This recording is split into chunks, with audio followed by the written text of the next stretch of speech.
of course, welcome everyone, but also to let you know that this is, of course, being recorded. We are live streaming. If you do not want your photo or image in this, please turn your camera off. Okay. And of course, we ask everyone's microphone must be turned off unless, of course, you are speaking, because we want to make certain that everyone here and in the audience that will be listening to the replay to get every bit of information that they came for. So we ask, again, all microphones off unless you're a speaker. And then, again, if your camera is on, just know you're part of the recording and you are giving us permission to distribute that. All right, Amy. Yeah. So are we ready to rock? We are. So I want to do a quick intro. You are live with Marcy and Amy. This is the Heart-Centered Woman Show. This is where we gather every month and we invite experts into our panel, into your world, into our world, and we share expertise to help women really transform their lives, succeed in their life, be exposed to new ideas and new teachings. And this is a passion for Marcy and I to really share the wisdom of these beautiful experts. Yes. And also to share our wisdom and how we have really transformed our life, and what works, what doesn't work, what we found to be true, what are we struggling with, challenges often come up in here. And so we are happy you are here. We are excited to get started. And as I said, this is live with Marcy and Amy. This is the Heart-Centered Woman Show. And Marcy, you have anything you want to add to that before we start? Just want to add, feel free to make comments in the chat. And, make certain that you let us know what really is touching your heart. We are here for you. And at the end of the program, to remind you, we take live Q&A. So if you have any questions, write them down and make certain that you come in at the end of the program ready to get the answers that you are looking for in real time. So with that, again, as Amy said, welcome. Today, we're talking about coming home. Come home to your feminine wisdom. Reconnect to your heart, your truth. And we promise you will emerge free and empowered. And so I'd like to begin this program by actually setting a frequency, a tone. And with that, I'm going to invite you to just take a deep breath in, okay? Breathe it directly through your heart. And then as you're releasing that breath out, know that you are releasing that breath through your heart out into this divine circle of heart-centered women who have come together with the same intention as you. And so with that, I'd like to share actually a channeled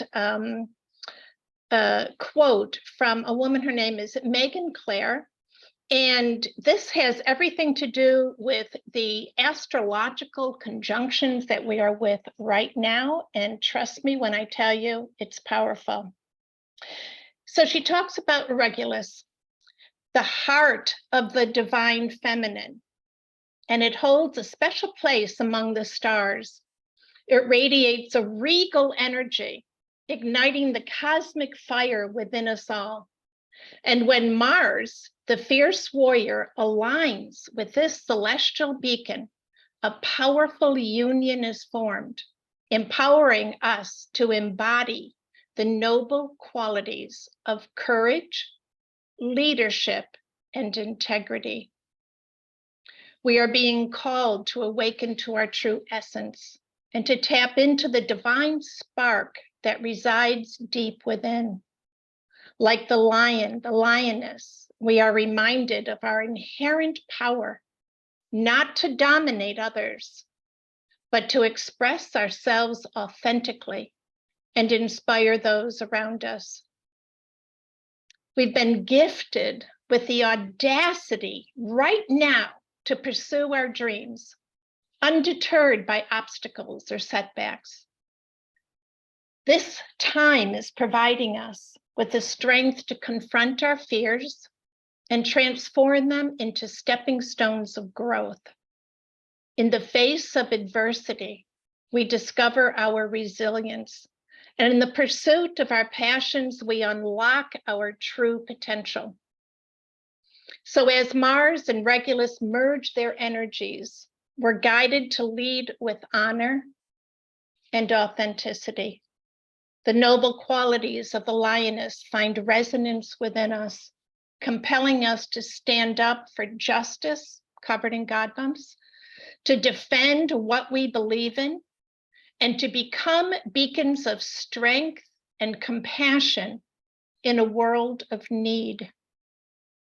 We are invited to embrace our unique gifts and talents, to recognize the power we possess, to make a difference in the lives of others. It reminds us that true leadership is not about dominating or even seeking recognition, but empowering and uplifting those around us and finding the courage to step into our higher heart calling and to leave behind the shadows of doubt and insecurity. And so we welcome each of you here right now, and thank you for being here with us.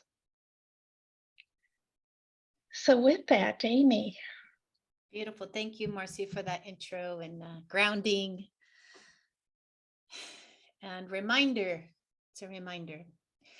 So with that, we're going to start with Danielle, and I'm going to ask that she introduce herself to you and the work that she does. And welcome, Danielle. Introduce yourself. Thank you so much. Just sending you all so much love. Thank you so much for being here and just for showing up for yourself. And just that you're here is just so absolutely amazing, you know, just being on this awakening path. So my name is Danielle Lynn Viola, and I started off in the world where the veil did not drop for me.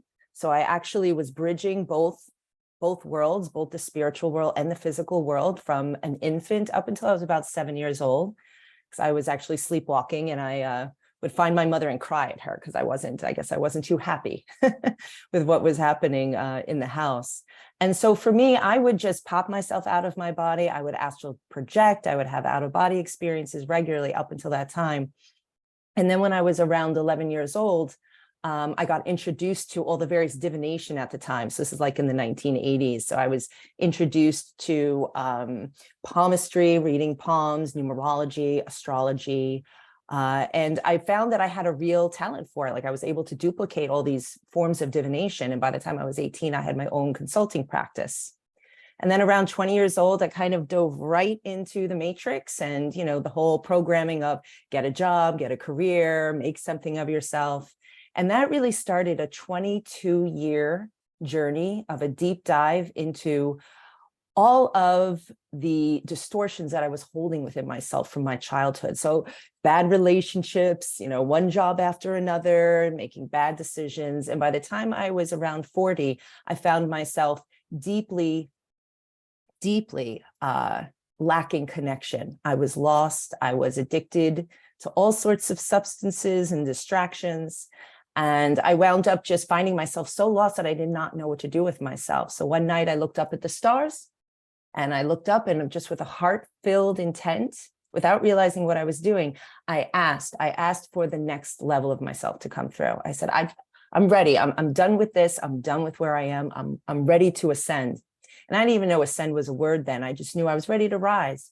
And Spirit answered very quickly. Within a couple of months, I had what's called a reincarnation in the same body experience, which was phenomenal experience coming out of Bagel Store. Danielle, Yeah. I don't mean to interrupt, but I would love for you to expound on that story more. And for now, just talk about your work. Like, how are you here in service right now? Yeah, and that would be great. Perfect. Thank so you. that reincarnation in the same body experience is what brings me to this work. Mm. So what happened to me was I just got a massive download that what I needed to do 3 things, and that was work with energy, learn the universal laws, and start working with the earth. And so from there, I became a Reiki master, and then I started to channel. And so my work is working within the quantum fields to assist and support those looking for support with clearing the deficiencies and the distortions, the belief systems, the judgments, and the programs that we hold within ourselves through our spiritual lineage, our ancestral lineage, through the quantum parallel lives, into ancestral lines, into past lives, future lives. And yeah, that's my work. And I absolutely love it. I love assisting and supporting people in getting very clear within themselves so that they can create passion and purpose in their life. Great. How thank you. fabulous. Yeah. Introduce So- Emily, and then we can go in that Yes. round table. I'm so excited, Emily. So I heard that you have this ability to jump timelines and to assist and support people and teach them how to do these kinds of things of like Akashic records. True story, Danielle. I'd love to hear about it. Well, thank you for going right into some of the awesome applications of the Akashic records. Jumping timelines is one of them. How many of you feel like jumping a timeline right now in your life would be beneficial? I think, which, by the way, can I get an amen up in here for all of the power? Can you guys feel the buzz that's happening? Marcy, that invocation and awareness of what's bringing us here today is so potent. And I personally took so many notes during that time. So the Akashic records and timeline jumping, when we have astrology that we're experiencing, like Marcy shared with us right now, these are gateways and opportunities to use our records to jump timelines. And I'm doing it right now in these moments with my son, real-time application of this work. Ladies, here's what it looks like. Do we have any men in the house, by the way? I'm looking in there. Lots of divine feminine up in here. My son, Jack, had an accident that he almost lost his foot. He did not lose his foot. And the process of putting him back together, originally, we were quoted by doctors 2 or 3 years. And as Jack and I, and so many of you out there, I see a lot of my audience joining here today, which is beautiful to see you all, join together to pray and to send healing, all different kinds of healing for him, and holding space for this timeline jump. I knew that this kid was going to crunch that timeline. Well, doctors have emerged that have put my child back together all in one surgery, and he now will walk again 3 to 6 months we're looking at, rather than 2 to 3 years. So this is what the work means to me in my life right now. And I'm just excited to be here with you all and share more about my unique aspect of how I do the work. But what's more important than that is I was just holding space, that the next piece of information that each of you need to be clear on your steps and what your mission looks like, and the decisions, the bold, courageous decisions, like Marcy said, that you get to make, that drops in here for you today. And it's just such a privilege and honor to be here with you all. Great, Do I get thank to you for pass that, it to Emily. Marcy now? You do get to pass to Marcy. Yes. Marcy. So, yes, Wow. hello, everybody. And So- again, welcome to this wonderful heart-centered Zoom room. I'm Marcy Newman. I'm known as the Heart Shift Coach. I've been in this work now. I'm actually gearing up to celebrate my 50th year in service. My work, of course, has evolved incredibly with all these years, but now my focus really is on helping women to learn to love themselves and to love themselves truly. What that means, what it demands of us, and to really debunk all of the myths that have to do with self-love so that we can emerge as we're meant to, totally empowered. I also, of course, work with those who are looking to recalibrate their hearts so that the energy that they are putting out into the universe is the energy that, number one, is the potential to create what it is that they want to experience. And number two, is for the highest good of all. And that's what Amy and I are here doing. As Amy said earlier, this is our passion project. We love the work that we're doing and the embodiment of the divine feminine, and that's who we are. So with that, Amy, can you please tell everyone all about you and, of course, the work and why we're here? Thank you for that, Marcy. Everyone, thank you for your share so far. I'm Amy Shade. I am a women's life coach and the creator of the Radical Embodiment Method. What I do is really work with women, creator women, to reconnect with their passions, reconnect with their body through values, through vision, through visualizations, music, and coaching.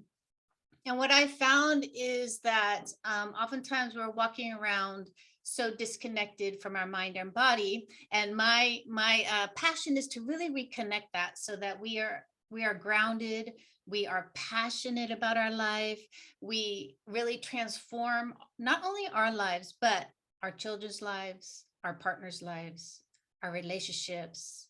That's really one of my passions for women, is to really, be so grounded and embodied in their life.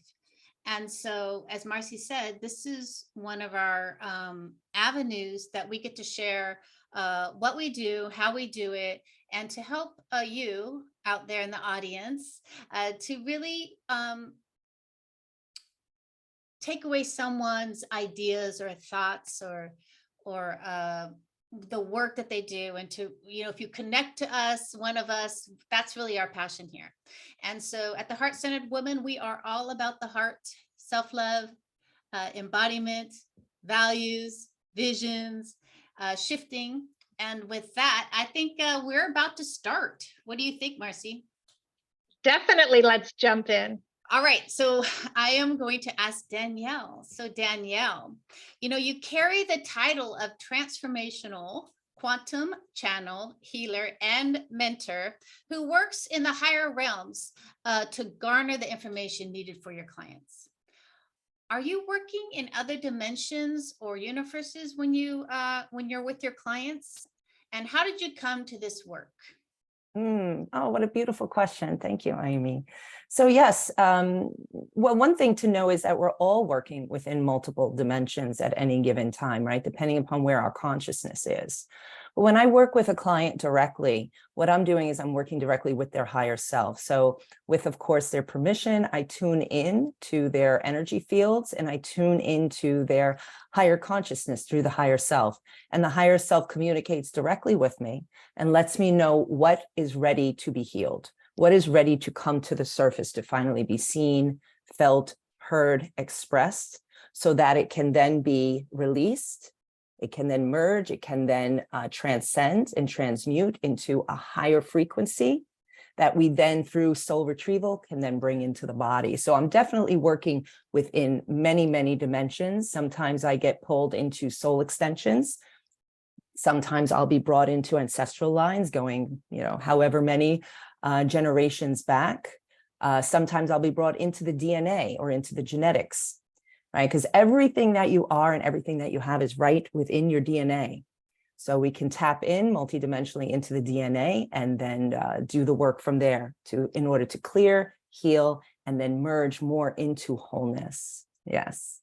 So it's my passion and purpose. But Emily, I would love to ask you a question about the Akashic Records. So what exactly are they, and how does it really help a woman to come fully into her purpose? Well, holy cow. First of all, can I just say you're so amazing to listen to?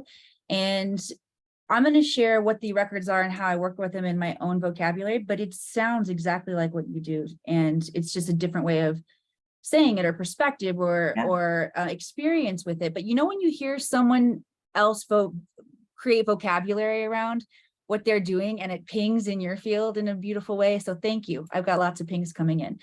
The Akashic records are the realm of consciousness where every detail of your life, past, present, all possible futures, has been recorded from a neutral perspective. By neutral, we mean unconditional love and zero judgment. So what I do is I train visionaries, thought leaders, lots of them are women, to shift their consciousness through breath work, through some visualization, through some toning in the body, which allows us to become a frequency match for the Akashic records, also known as God mind or universal consciousness. I think you could even argue that it could be called your higher self. And so when we learn to shift our consciousness and tap into this database, we can retrieve intelligence. Now, there's some caveats on how the records work. The records will only bring forward the information that you are ready to receive.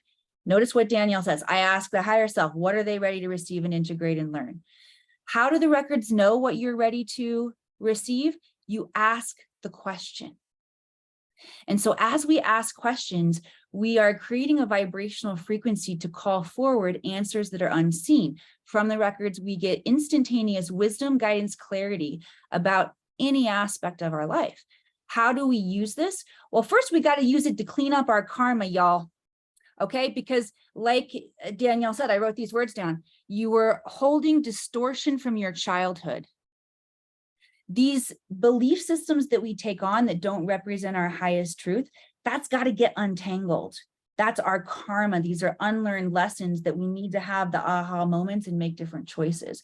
So that's the first way I work with people and women to really come back to themselves is let's get back to your essence. Let's strip away. It's a process of subtraction, of releasing all of these belief systems and paradigms that we've taken on that we're playing out like subtext in our life, like an app in the background. We've got to transcend. We've got to wake up from the trance. We've got to see our patterns and make different choices. That's a self-purification process that really initiates us into higher and higher levels of access. So what's in those higher and higher levels of access? That's part 2 of learning to use the records, where we tap into our unique genius. Everybody has creation to leave here on the planet. This is the realm of intelligence that Nikola Tesla, Steve Jobs, Albert Einstein all tapped into to expand their vision and be able to comprehend and assimilate knowledge in this higher frequency. This is what allows us to bring these quantum understandings and create methodology or technology with them here on our planet. And so I even have clients who are working right now to create free energy technology, extracting that from the Akashic records. Cool. All right, Miss Marcy. So you started your metaphysical journey and teaching in the 70s. So you are a pioneer of this for the generations like me to come. I feel like I should call you Granny Marcy. Because you've been seeding, you've been seeding so much energy for the star seeds that are coming, and thank you for that. How has your process evolved over the decades that you've been doing this work? And I would love to know about the turning points along the way that shifted things for you. Yeah, thank you. Thanks for the question. So like anyone else, and I want everyone really to take this in, we are all evolving. We all have journeys, and every step is actually a stepping stone, bringing us to where we are today. And as you're hearing, what we're living today is really the culmination of our ability to draw from ancient wisdom and bringing it into modern day integration. And I'm covered in God bumps as I'm saying this, because it's the one thing I want you to take away from this program. And that is this very same information, this wisdom, this knowledge is within you, as well as within us. And as you evolve, which is what I know you're doing here, it's why you've come, that this will become more and more accessible to you. And so the same thing happened to me. You know, the childhood experiences that I had, like I've shared with you before, I've had some incredible past life, sort of spontaneous experiences as a child. And that shifted my perspective then. And then as, you know, a teenager, my perspective was changed again as people started to come to me, even parents of my friends, and asking me my opinion of things. They wanted to hear how I was looking at things. And then it shifted again. I've shared with you, I'm sure also, that I decided to go to nursing school because I had a cousin who went to nursing school, and I visited her and we went to a party, and my God, the medical students were so cute. I said, I'm going to nursing school. Never before did I have even a thought of that. And then while I was there, I was not really satisfied with what I was learning about conventional medicine.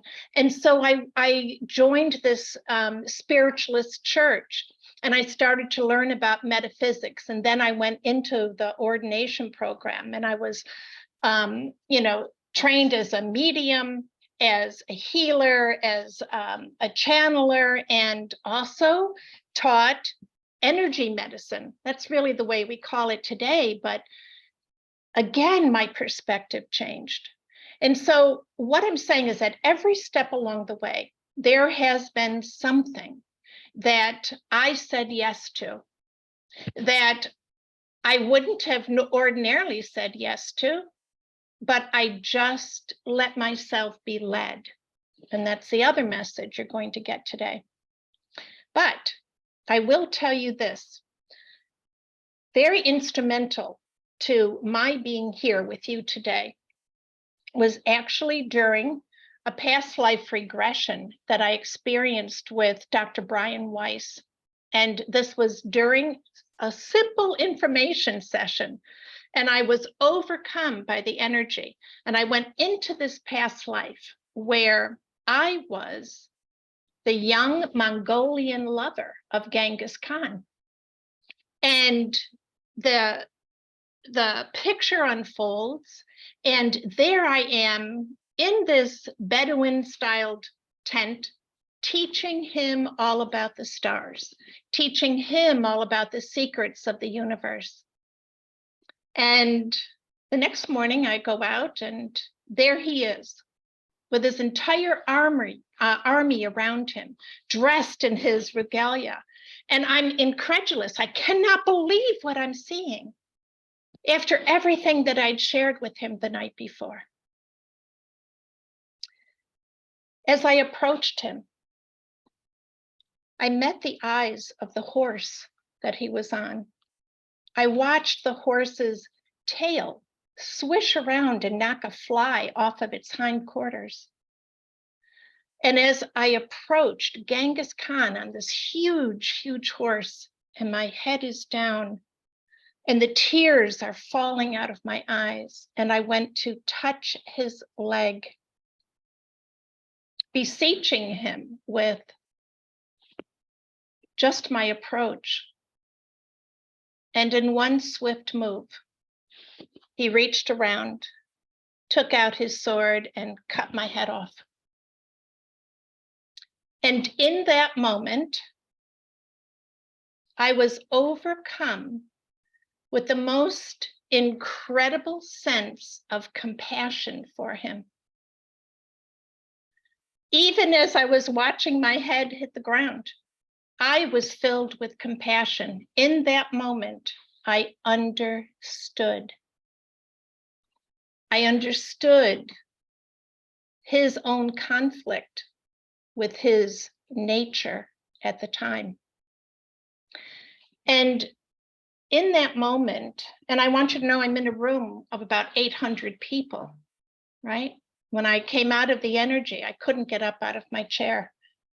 And I knew in that moment that there was significance, not just to what I experienced, but that there was something even more to it. And I'll share a little bit more of it later on, because right now, I'd love to come to you, Amy, because we have so much to share. And so I hope all of you are like leaning in and ready to take this in. Because Amy, I need to ask you,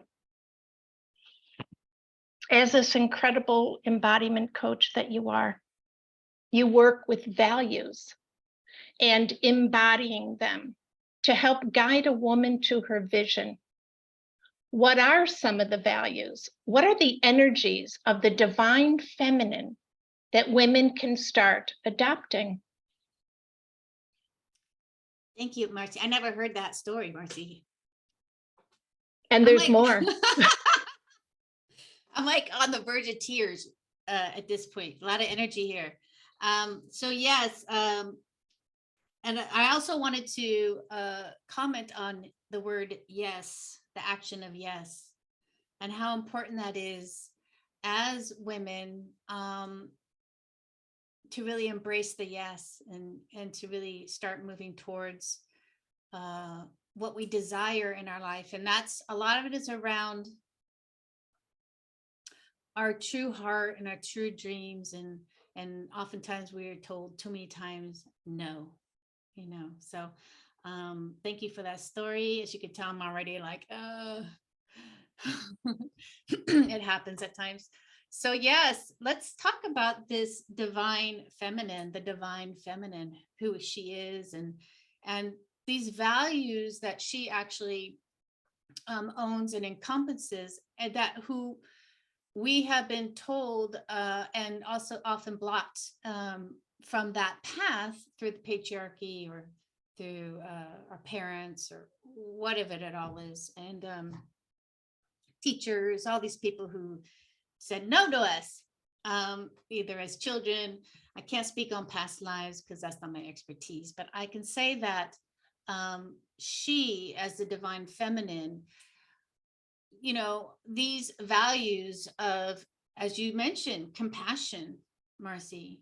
I mean, that is a high divine feminine value that we get to really examine, embody, bring into our vision of who we want to be in our life, whether it's in relationships or our jobs or with our children. And that compassion is a high energy for the divine feminine.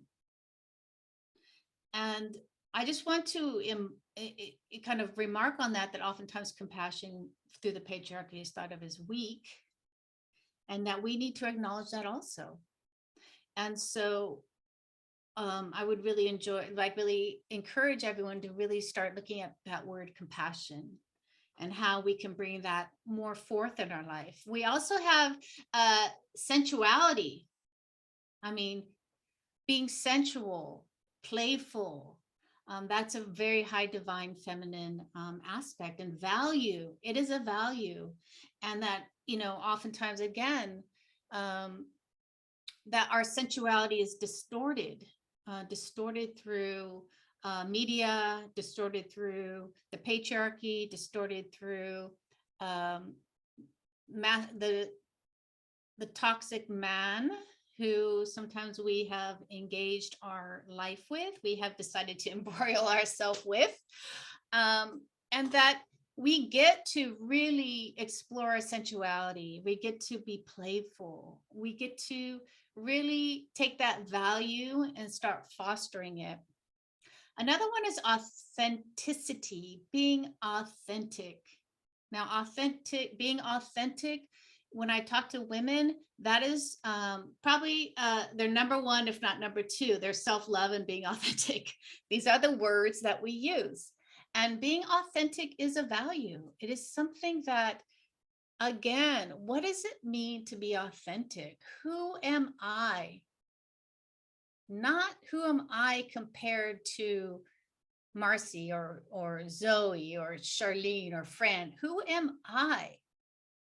And how can I really foster my authentic self, my authentic voice? Because all of these values will bring us higher up into our divine feminine energy and higher up into Mother God. I mean, Mother God, I say Mother God, that's my verbiage I'll be using today. Mother God to me is always present. It's up to us to receive it, right? It's up to me to receive Mother God and what she has to offer me. And so I really want us to really think about these values and start like, how can I incorporate more compassion, more love, and really fostering our intuitive self, trusting our judgment. Trust is big for us also. So as a woman who works with women on their values, on their vision, how to connect values and values to their vision, so they actually are able to get what they want in their life and achieve what they want and really live out the life they want to live, being authentic, being loving, all of that. So really start, and I would say to you, I would give you a thing about these values. I would turn on some music. I would reflect on what that value really means to you, what it looks like for you. Because in my work, and it's all about you and your perception of self. So I would really, everything's tailor-made to you. So I would take some of these values and reflect on them and how you can really start fostering them, define them, what they mean to you, and really explore each one, because that'll bring you higher into your divine feminine energy. And with that, I'm going to go to Danielle and ask her. So if someone else wants to channel, where is the information a woman needs in order to connect with her purpose? I mean, how does she actually assess it, the channeling? Okay. Thank you so much, Amy. So in order to channel, what you're asking is like, how does she actually connect with it? How does she actually know that she's there? Is this like what you're asking? Okay, yeah, perfect. So channeling is a process where you open yourself up to the higher mind, to the universal consciousness. Even opening up, you can channel a tree or you could channel a rock. So really what it is it's a process of clearing. It's kind of like you kind of step to the side, your consciousness, right? So you leave all your worries, fears, concerns, to-dos, obligations, and you practice like an energy to start with of a detached witness. And when you're in that state and you're very centered and very grounded and very clear, right, in your energy, in your mind, in your emotions, and in your body, you can then, with intent, center in on what it is that you're looking to channel. So if you're looking to say, channel your higher self, you can get into that meditative state of clarity and then set the intention. I am connecting with my higher self. Higher self, come closer. Higher self, bring in the information. If you wanted to ask a specific information, you could do that. If you wanted to just feel into the energy of what your higher self feels like, right? Asking your higher self to come closer, or say if you wanted to work with a guide or a master or a specific teacher or an angel and archangel, you can then open up and receive. So you set your intention to receive, but the key is that you need to have an open and clear channel, right? You need to have the space within you in order to receive. So creating the space within you, again, is bringing yourself into that very centered, meditative, still place within you. And you can literally feel your body open. You can sense and perceive on whatever level is appropriate for you.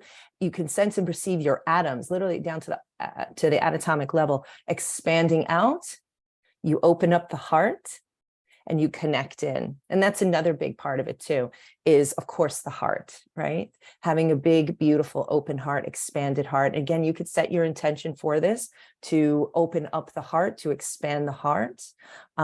Sometimes I know when I coach people on this, when they initially do it and they open up, emotion will come up, right? And the key part is to be okay with that and to allow it to flow, but not hold on to the emotion, but know that you are a natural, organic, innate channel, right? We're all channels, right? We're channeling all the time, every day, all day. But when you open up the heart and you have, say, an emotional charge come up, or even if emotional charge in your life, right? Somebody triggers you or something happens that upsets you, it's important to pay attention to the emotion that is there, but to not cling on or hold on to it, right?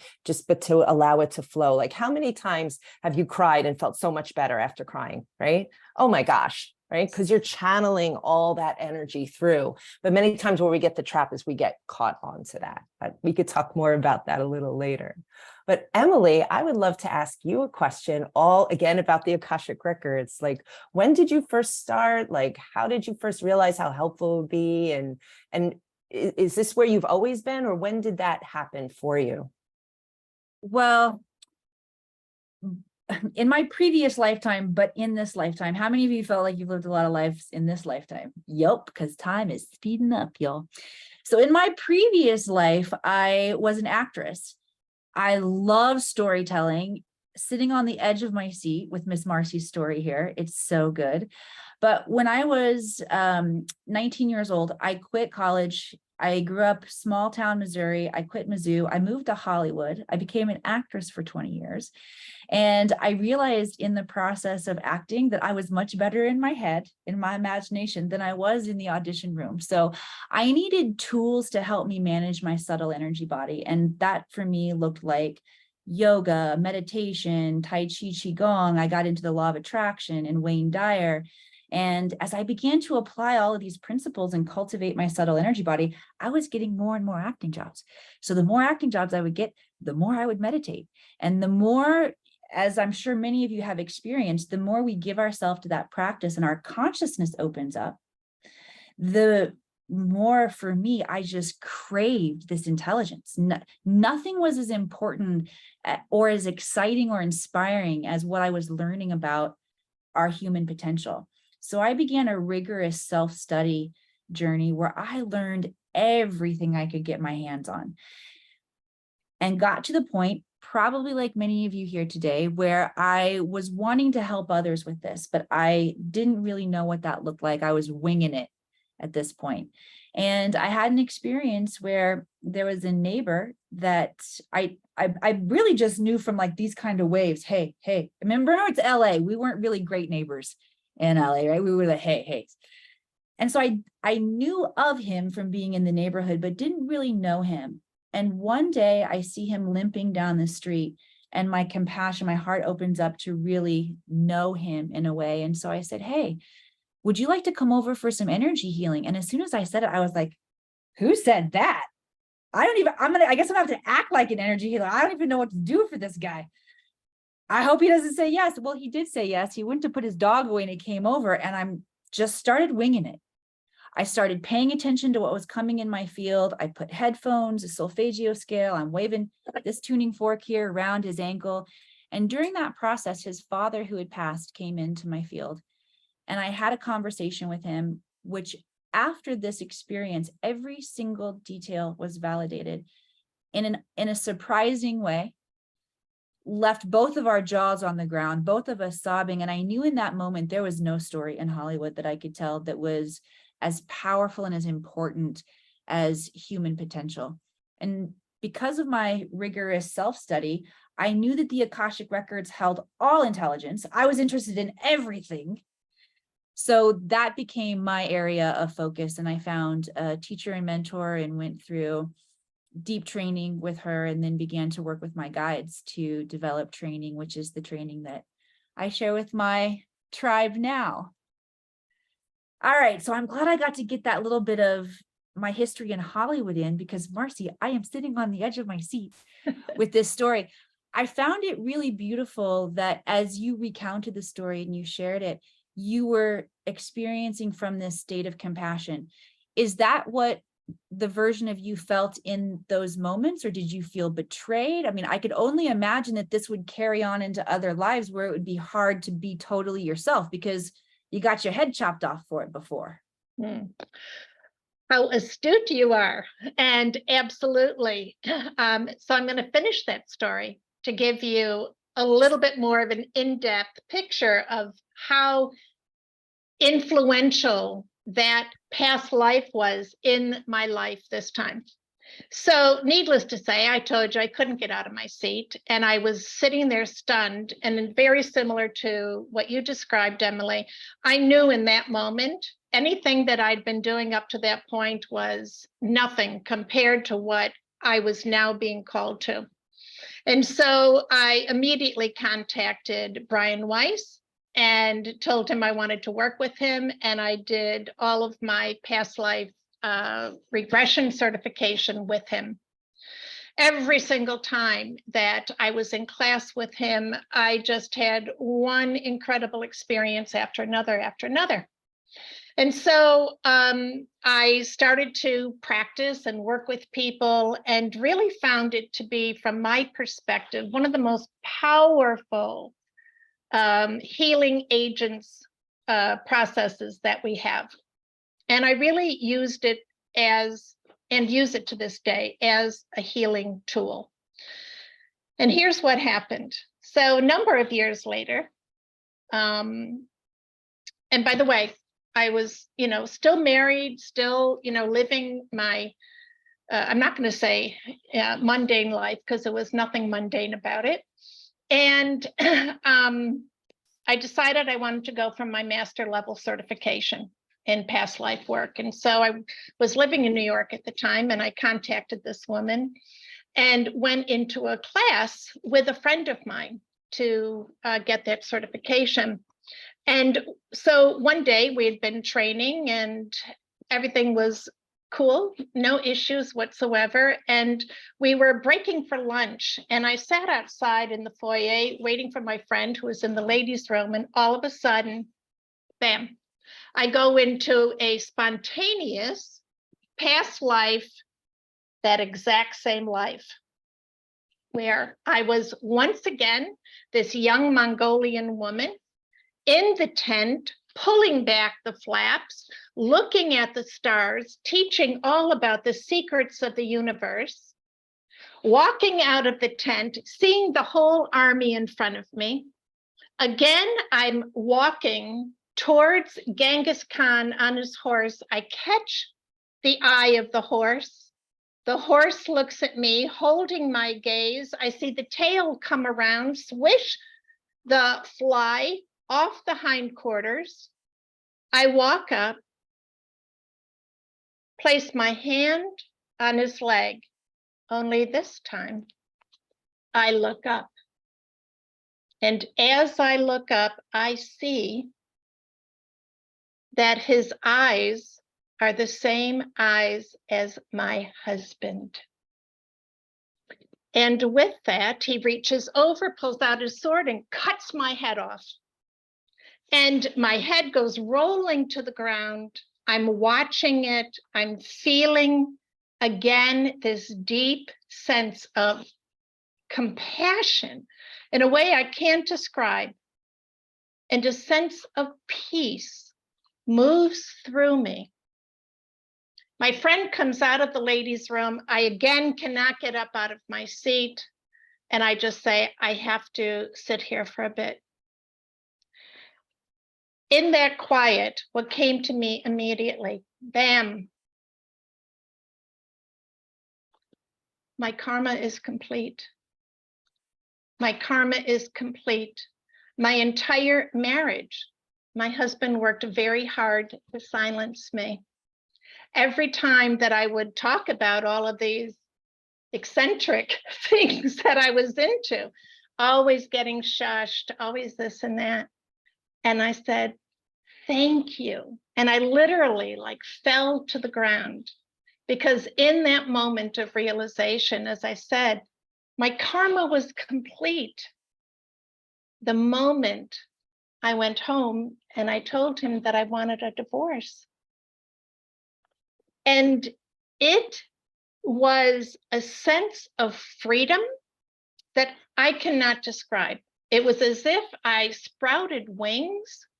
I truly knew that I had, you talk about jumping timelines. I went from here. Now, granted, I was already living this very connected life, right? I was like the poster child. But it was nothing compared to what I experienced in that moment when I knew, just in the knowingness of what our life connection was, I had the choice whether or not to continue on and feed that, find out if it's really true, turn it inside out and upside down, or just take it exactly for what it was. And it was the message. This is where you are. This is where you're going.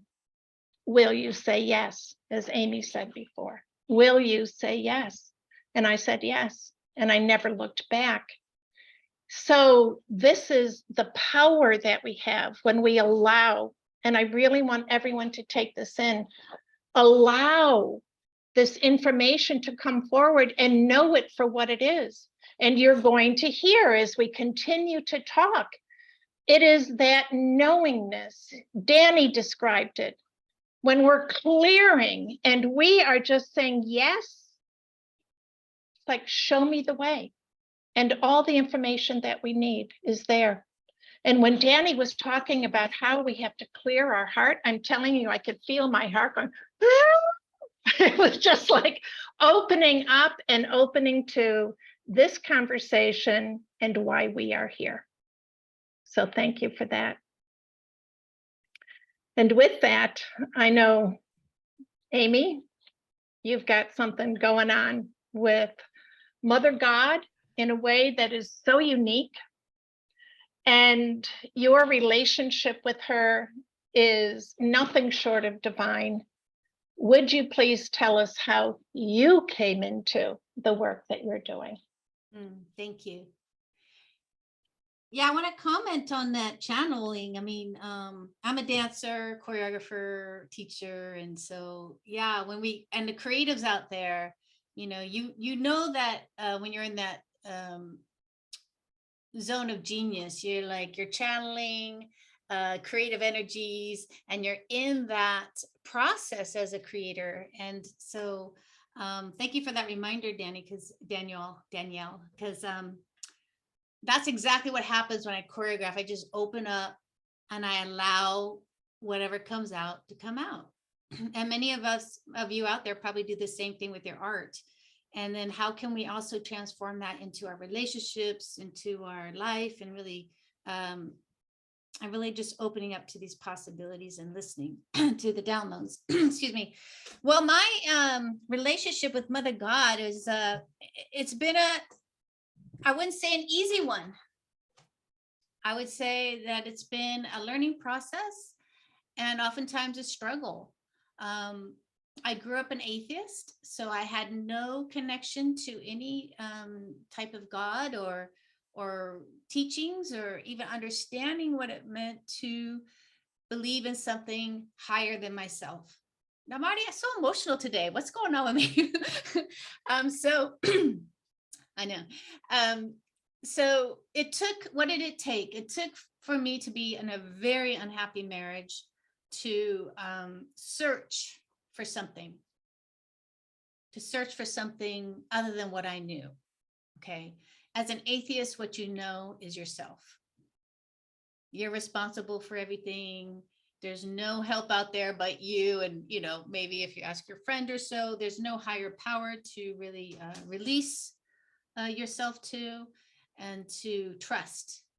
So as an artist, that was very difficult for me because I was stuck in that perfection. And so what happened was I was in this unhappy marriage, and I went into a women's meditation group, where my teacher channels. Now this is back in 2002. And I walked into this group of women, and as my teacher started channeling, I was like, I don't know, what is she doing? Like, I didn't even understand, what was she doing? Where was all this coming from? But something inside me was resonating with the message. Something inside of me was like, oh, that's right. That's right. That's right. Oh my God. That's so how I'm feeling. Because she was talking about the feminine energies She was talking about patriarchy. She was talking about perfection. She was talking about all these things that, like this idea that working harder is better, being linear, straight to the point, getting it done. I was a very masculine energy woman, man. I was like, to the point. I would take you down in 2 seconds with logic, with my voice, like boom, boom, boom. I was fast, right? I'm a fast thinker. Still And can. Yeah. And I would just like, I would demolish people oftentimes. And that is not powerful. Controlling people, not powerful. Being so linear and straight to the point, hurtful, not powerful. And so within this group of women, within this group of, her channeling, her lessons that were channeled, me getting my angels, me getting my guides, me connecting to something higher than myself, which is Mother God, someone who loves me.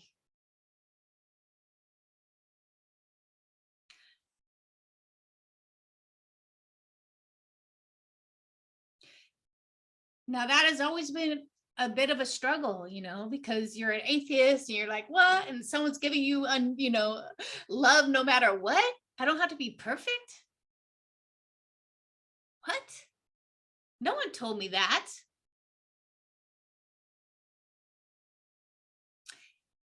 And so I've been on this ride since 2001 or 2002 of this getting to embrace her, and embracing her, I embrace myself.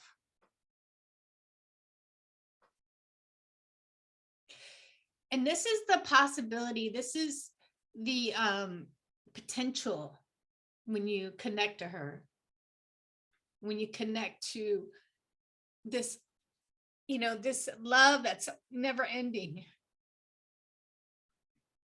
And it's helped me through the death of my fiance. It got me out of that horrible marriage. I got divorced, thank God. Like, I'm out of here.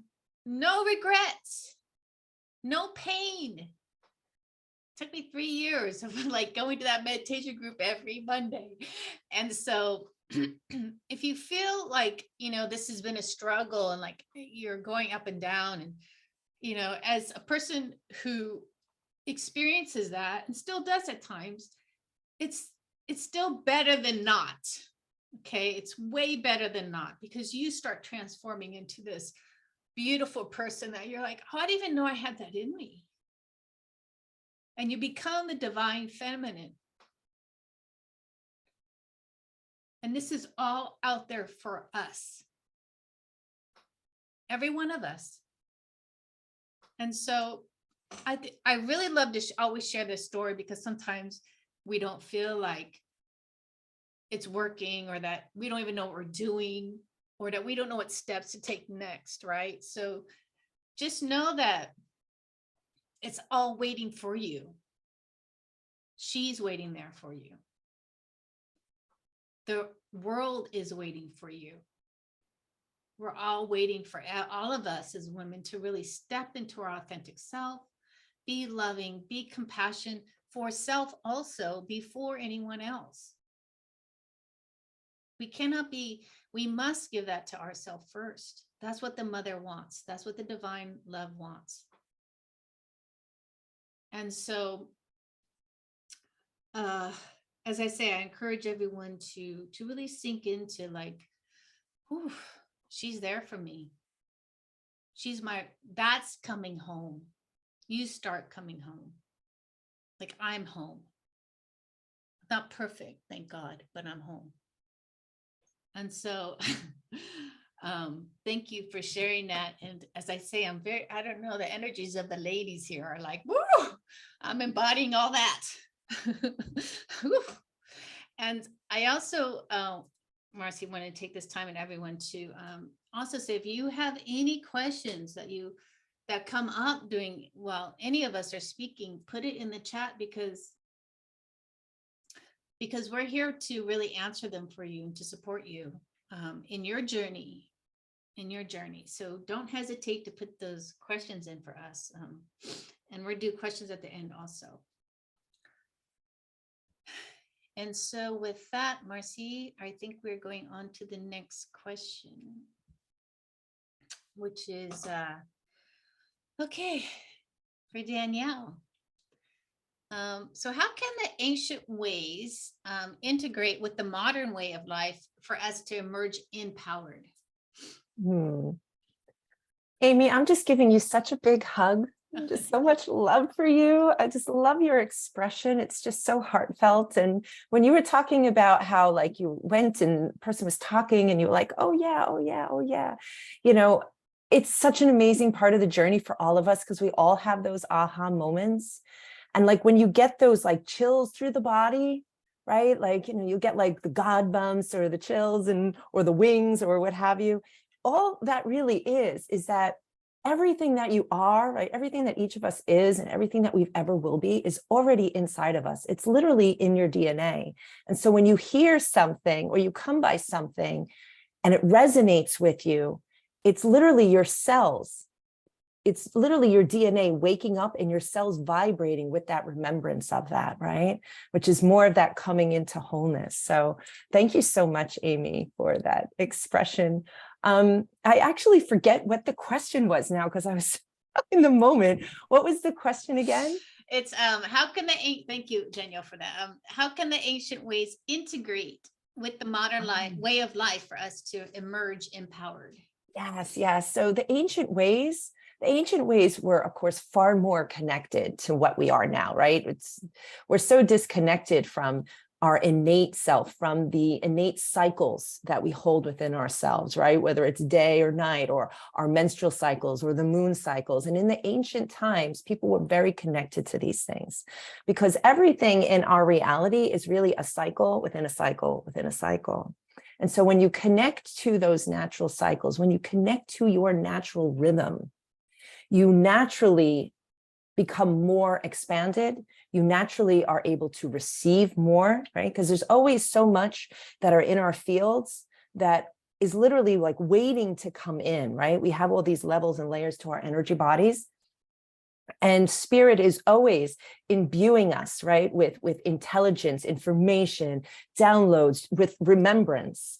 And when we're too busy in the body, right, too busy in the mind, emotions unstable, it creates a static within the body, a busyness that those things can't come in. So one beautiful way that you can integrate the ancient ways is by creating spaciousness from deep within you.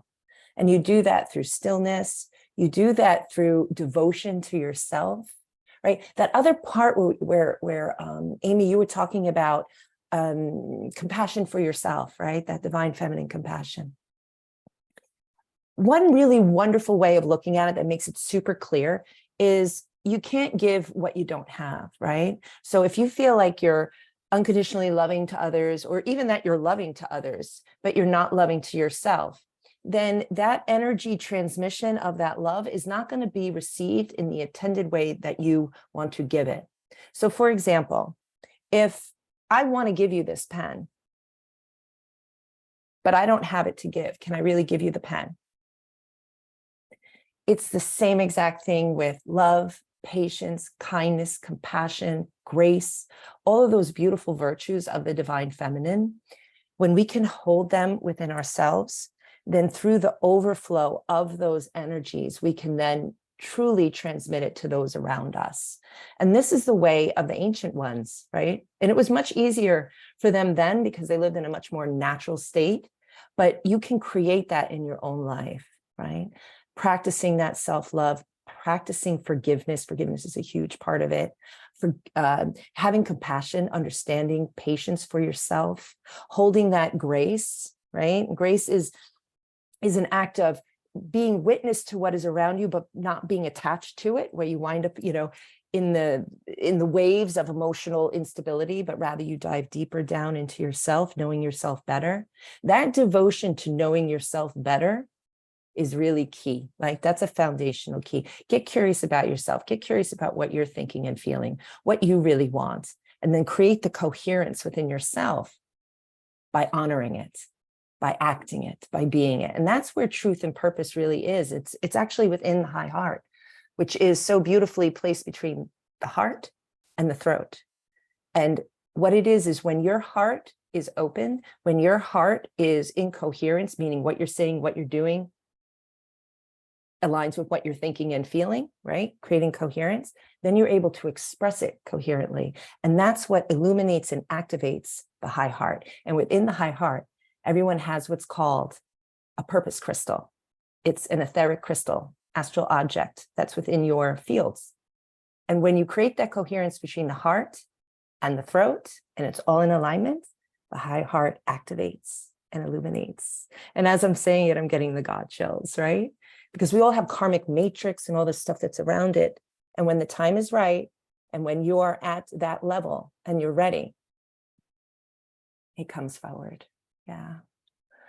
So, Emily, I would love to know more about you and more about, oh, you know what I really want to know? I want to know what your take is on what prevents women from really stepping into their truth and their power. Ooh, okay. Let me come back into my body here, because you're preaching to me this morning, Danny, and my spirit's going up. It's like you described the process of alchemy, not with those words, but how we transcend and we go up and we have this divinity experience, and then we bring it back down, and ooh, I'm totally having it. Yeah, I already forgot the question again. What is it? What do I think prevents women from seeing their truth? Got it. There are a lot of manifestations of what prevents us just from seeing our truth. And I'm going to give you some examples of those. But what my guides are bringing me to in this moment is the recognition of it's all frequency. It's all frequency based. So if you are holding dense frequencies in your body because of shame, and this would be like a pattern that you experienced or a way of being that you've adopted, not being in this state of self-love, where if you're not in a state of self-love, you're in a state of self-hatred.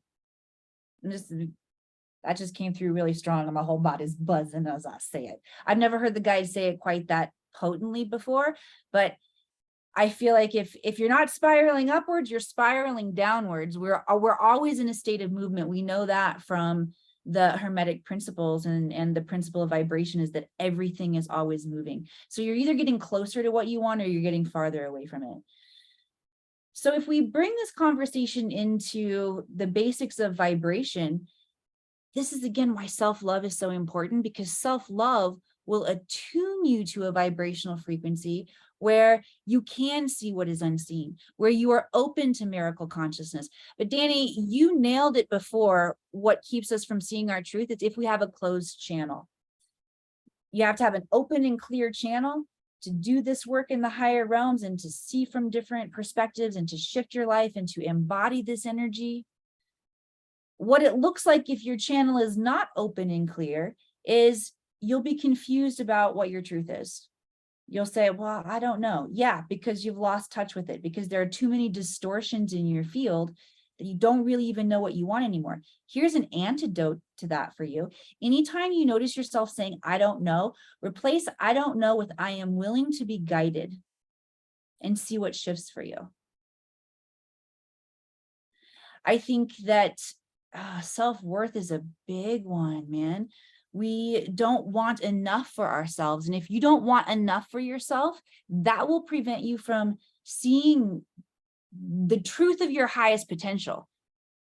And I want to add that of your highest potential, because every dimensional layer or frequency or parallel life that you vibrate in is going to have its own truth. If you're seeking the highest truth and the highest potential, that requires the devotion that Danny talked about, that devotion to cultivating the frequency of self-love, how you view yourself and how you view others. So keep it simple, work on your frequency, doing things that keep your frequency high, and you will see more and more possibility and potentiality for yourself. And you won't be stuck in those lower vibrational frequencies where you can't see what is really possible. All right, Miss Marcy. Woo, bring us back into this story. I'm curious to know about, because self-love, this has kind of been a theme and a thread through these last several conversations. I would love to know how this experience of working with your past lives helped you up level that self-love quotient in this lifetime? Great question. Thank you. So, as I said, in that moment of realization, and Amy, I'm so happy you brought this up, and everyone who has followed after, the importance of the self-compassion, the self-forgiveness, the self-love. In that moment when I realized that where I was, and by the way, I mean, this marriage I'd been in, almost 30 years, was no longer where I was meant to be. Trust me when I tell you, I needed to dive deep into that self-forgiveness. I needed to dive deep into having compassion for myself, because the entire world that I had really worked so hard, I mean, quite masterfully actually, to create was a completely different level of perfection, right? Amy used that word, perfectionism, earlier on.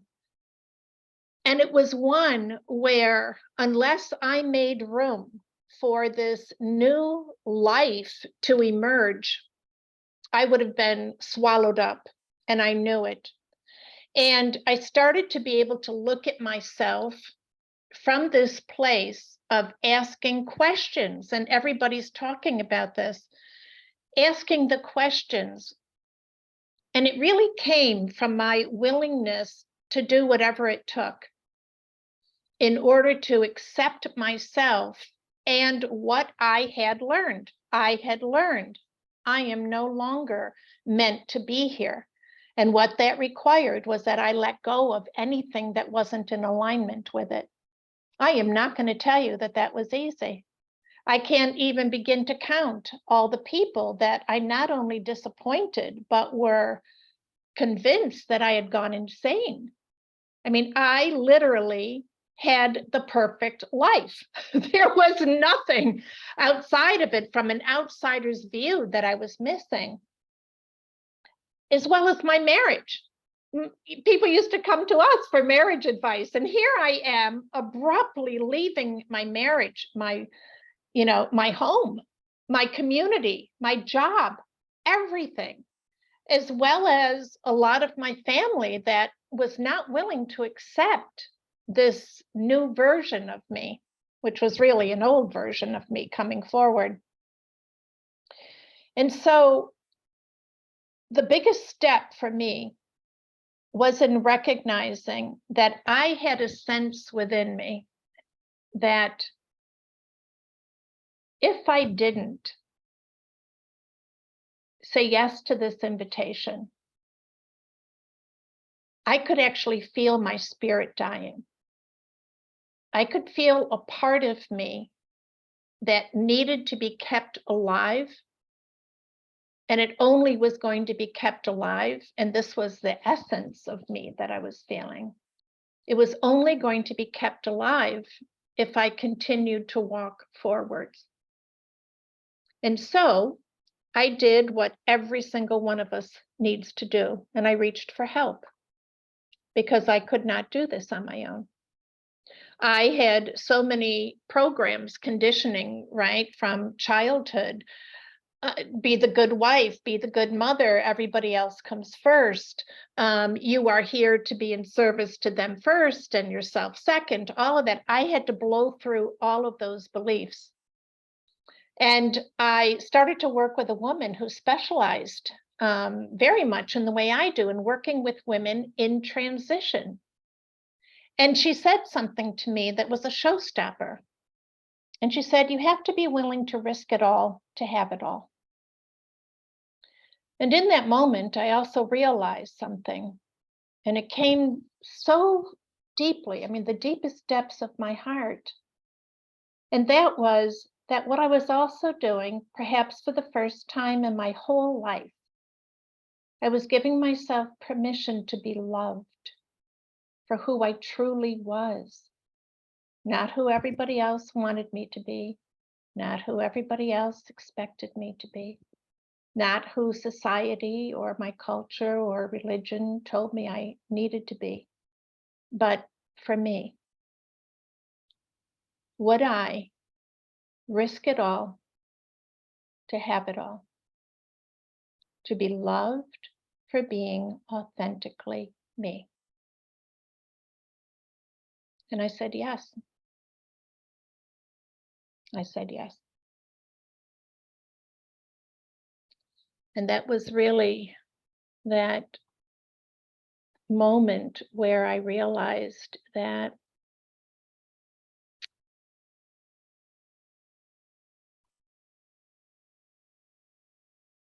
I was loved and cherished beyond all measure.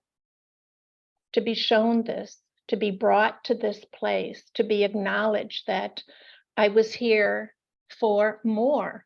And not that that wasn't wonderful. My life was wonderful. And there are parts of me, loved being married, loved my children, my family, my friends. But I was meant to be more in my divinity. And that's what was missing from my life. Even though, like I said, I had all the bits and pieces, all the band-aids that I had put on, the little parts of me that were screaming for acknowledgement. But everything changed because I said yes. And I'll just keep coming back to that over and over and over again. And how important it is that we say yes without needing to know what's coming. Because if I had tried to figure it out first, I could still be there, or maybe my spirit would have been snuffed out. I don't know. But we can't wait to find out. This is where that absolute knowing comes in. And when you're not there yet, absolute trust will do. I always say trust is a temporary necessity.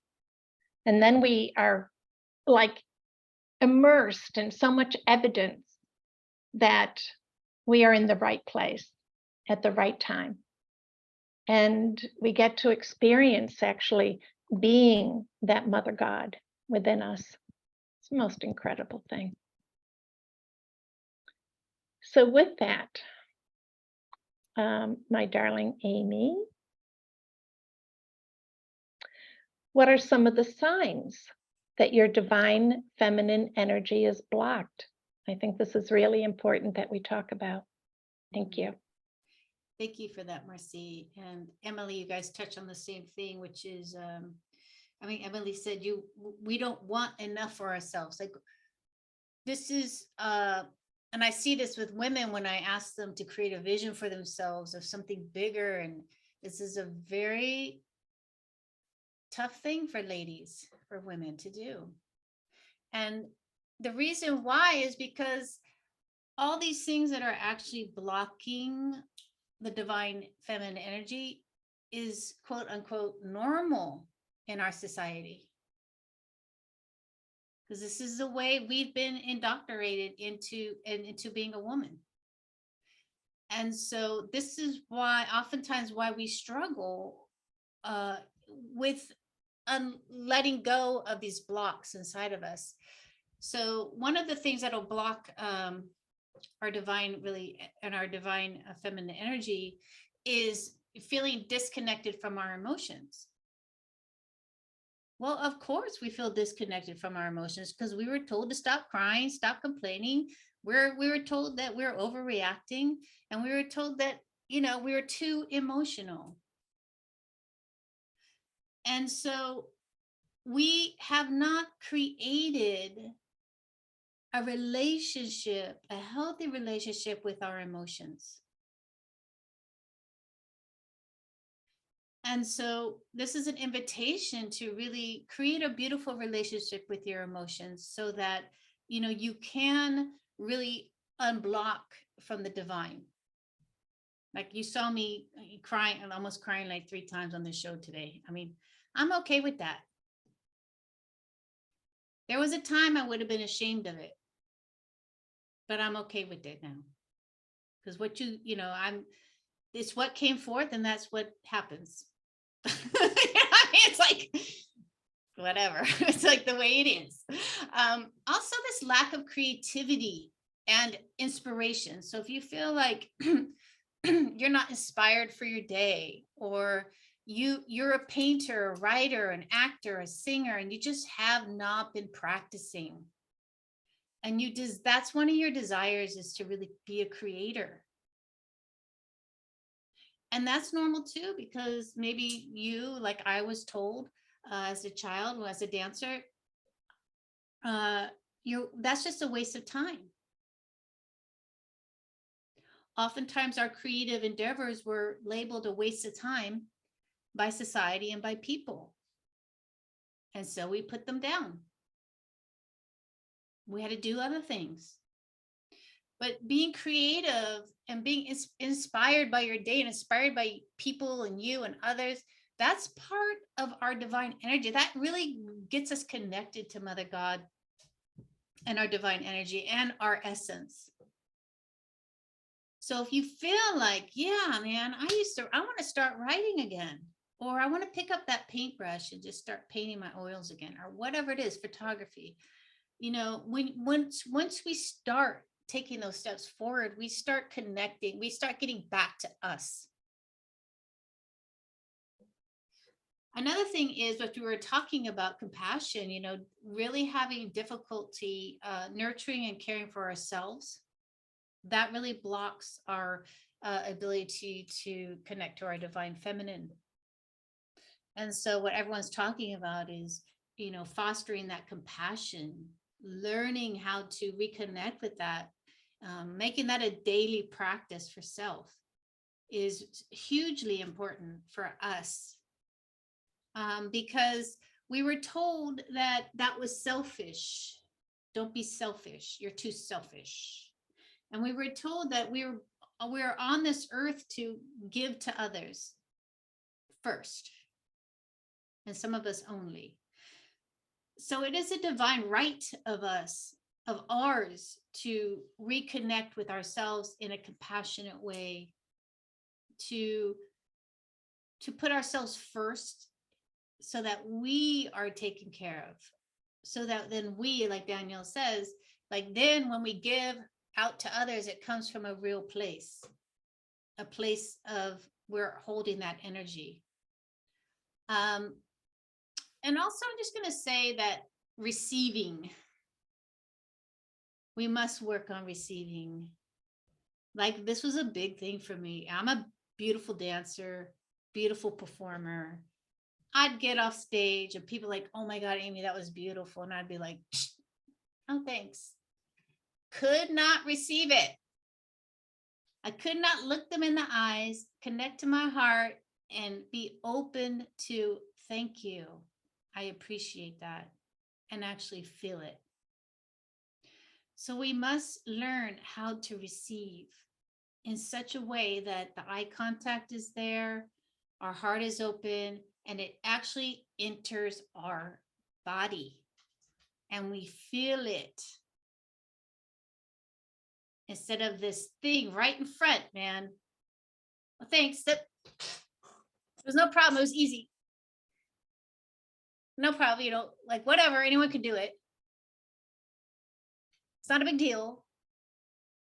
There's no special talent involved. No. Oh my God. Yeah. Thank you. Really take it in.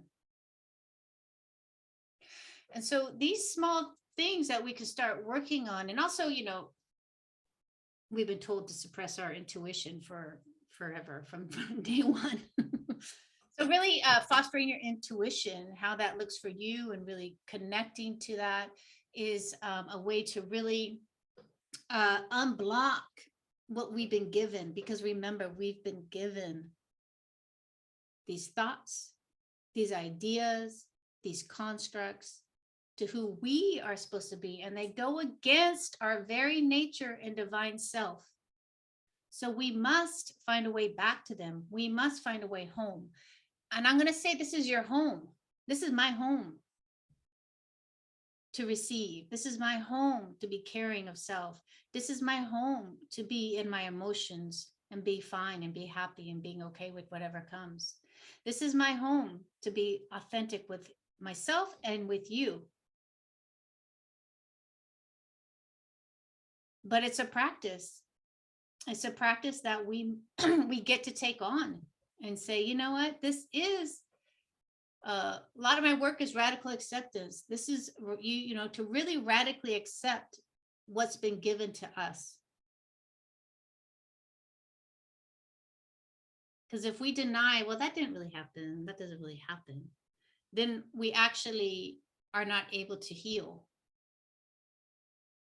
So understanding the patriarchal construct, understanding our childhood trauma, understanding our pain, understanding how we were constantly, oftentimes by teachers, friends, whoever it is, snuffed out, you know, for our ideas, for our thoughts, for when we spoke out, and to really embrace that as a true, that is true. Now, how can we get back home?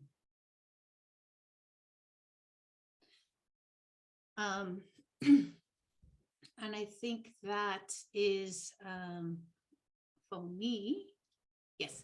Okay. So I'm going to go to Danielle. Are we going to questions? What do you want to do, Marcy? Yeah, I'm thinking that we should go into our Q&A, and also we'll have an opportunity to address some more of the questions that we want to ask, as well as also for anyone who wants to stay after and then connect the dots, and you want to ask questions of our experts, if they can stay with us, that would be fabulous. But we'll make certain that everything, you know, gets answered in one way or another. So with that, I do have one pre-submitted question from our audience, which is what we do every single month. We give you the opportunity to pre-submit a question in case you cannot be with us, or if you would just like to do it anonymously. And here's our question.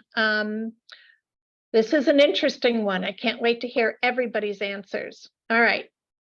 I have a deep fear of driving on highways and going fast. After years of extensive driving on both coasts, it came out of the blue hard. It's quite terrifying, and it hinders my life and freedom. I have flashbacks of a head-on crash that hasn't happened in this lifetime. Could I be experiencing a past life memory and trauma? And do any of you have suggestions on how to work through this so it can dissolve? I appreciate your commitment to empowering women, especially me. Thank you. And with that, I'd actually like to ask Emily, do you want to jump in and respond to that, please? Woo, sure. I'll take the mic, but that is a doozy. That's a big question.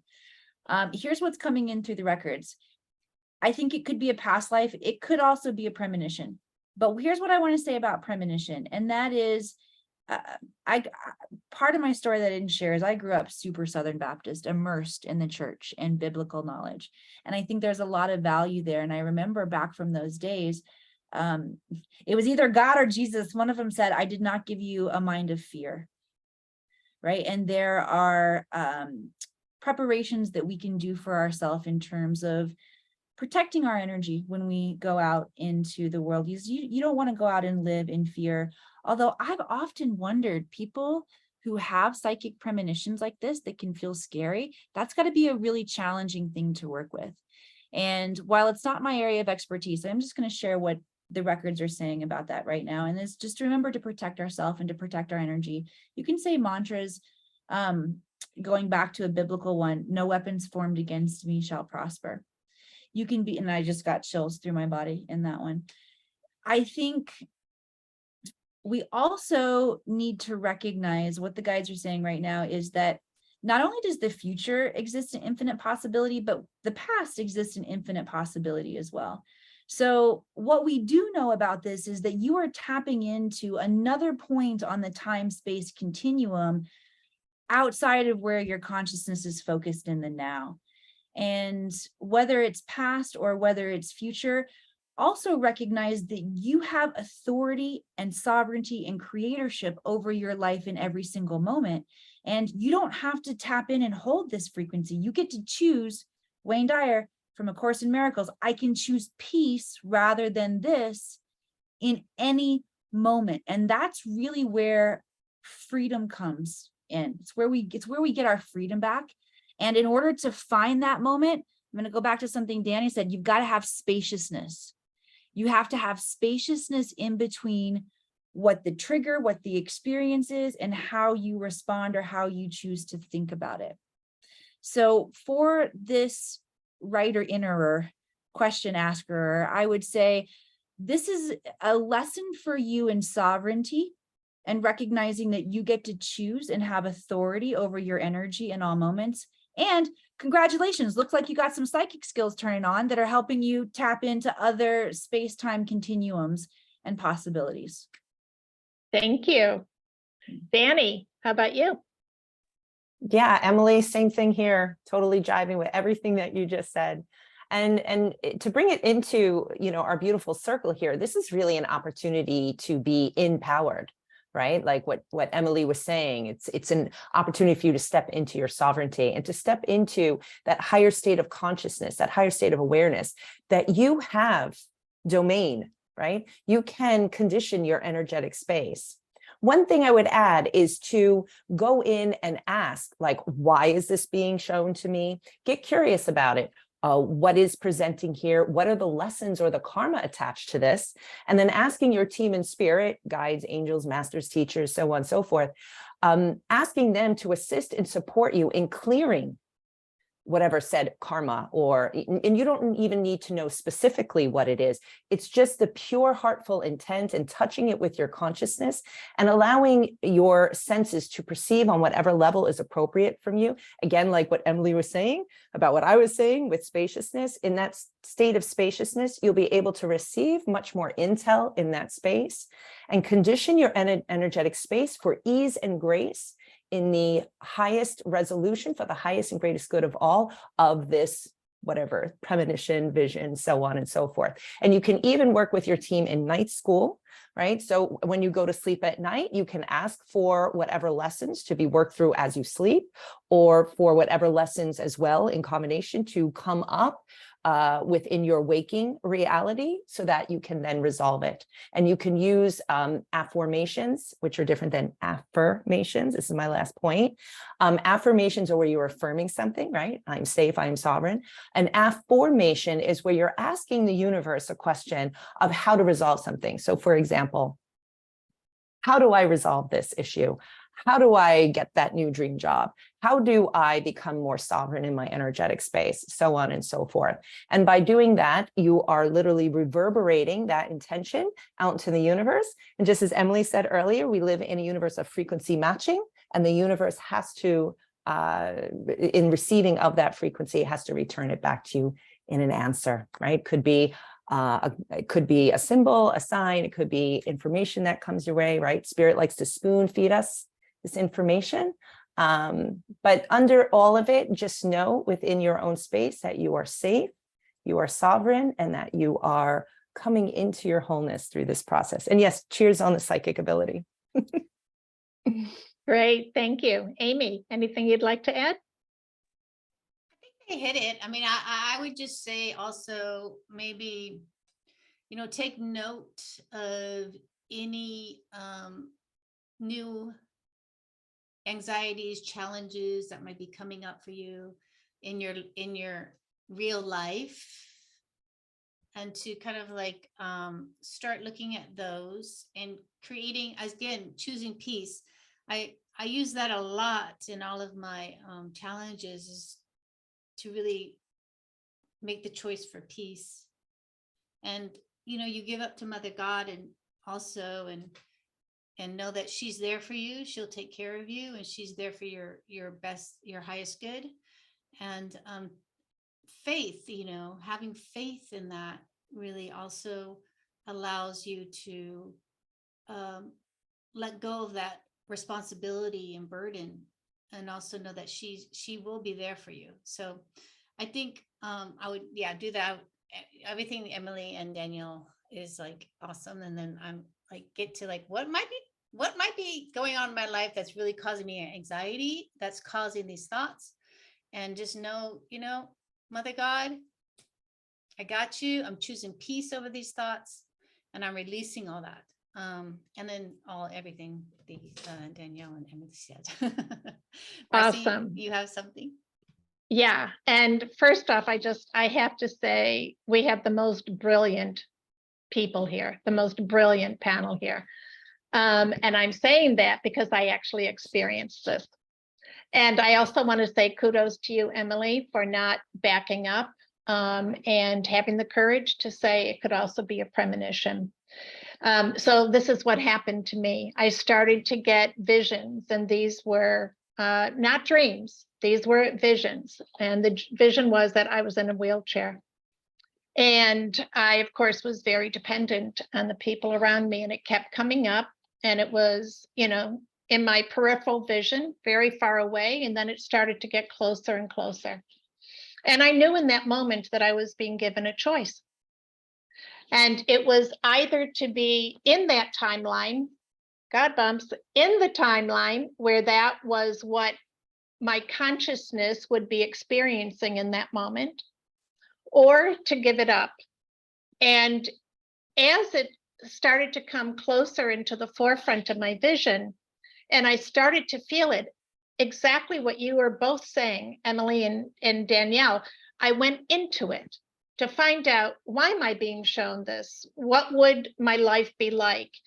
And then I asked a very important question, and that was, do I have a preference for that life as opposed to the life that I'm having now?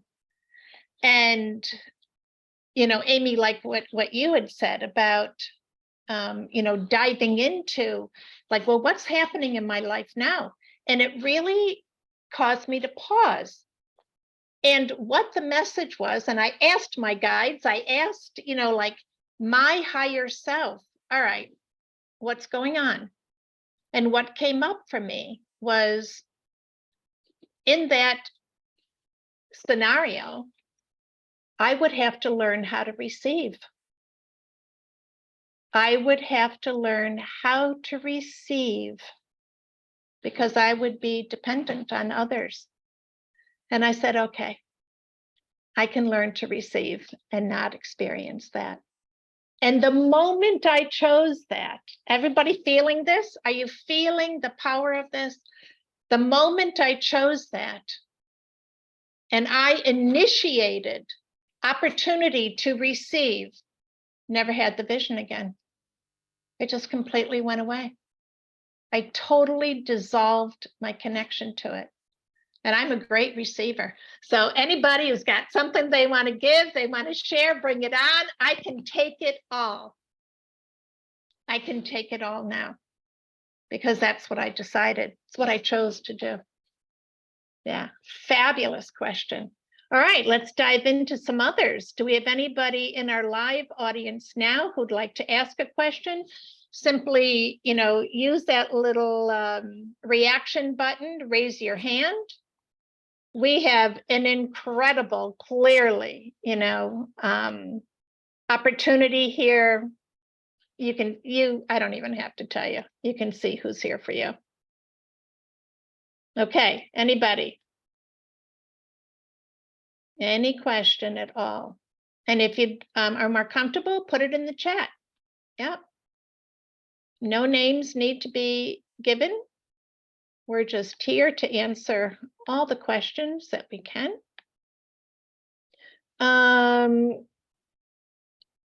So do we have any questions in the chat?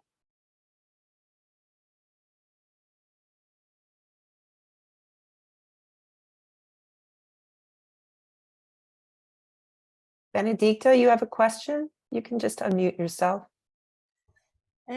Yes, I would like to first thank everyone for this most interesting presentation, and sort of the wide experiences of all of you. It makes it so rich. One of the issues is if we have to step into a different role and to the divine feminine is that to create enough space for us to I guess tune into it and to change the way we are.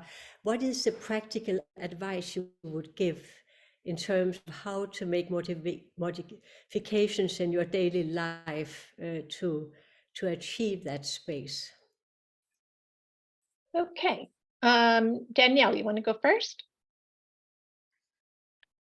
So, sure, thank you. So Benedicta, just so I'm clear, you're asking about how to make space for the divine feminine in your life, in your body and beingness? Okay, perfect. Thank you. Yes, or have greater intuition in Ah, terms of, I mean, know how to change. I mean, but because the knowing requires space also. I mean, you have to be able to listen to yes. receive. So you're asking about changing within yourself, patterns, ways of being, perspectives, thoughts, things of that. Okay. So these perspectives, thoughts, and patterns, they're all found within the lower chakras, right? So the lower chakras, the root, sacral, and the solar plexus, they hold programs of safety, security, survival, sense of well-being or lack thereof, sense of will, sense of power, the ability to create change, so on and so forth. So one of the great ways that you could do it on your own is working within those lower chakras. And there's many applications for working within the lower chakras.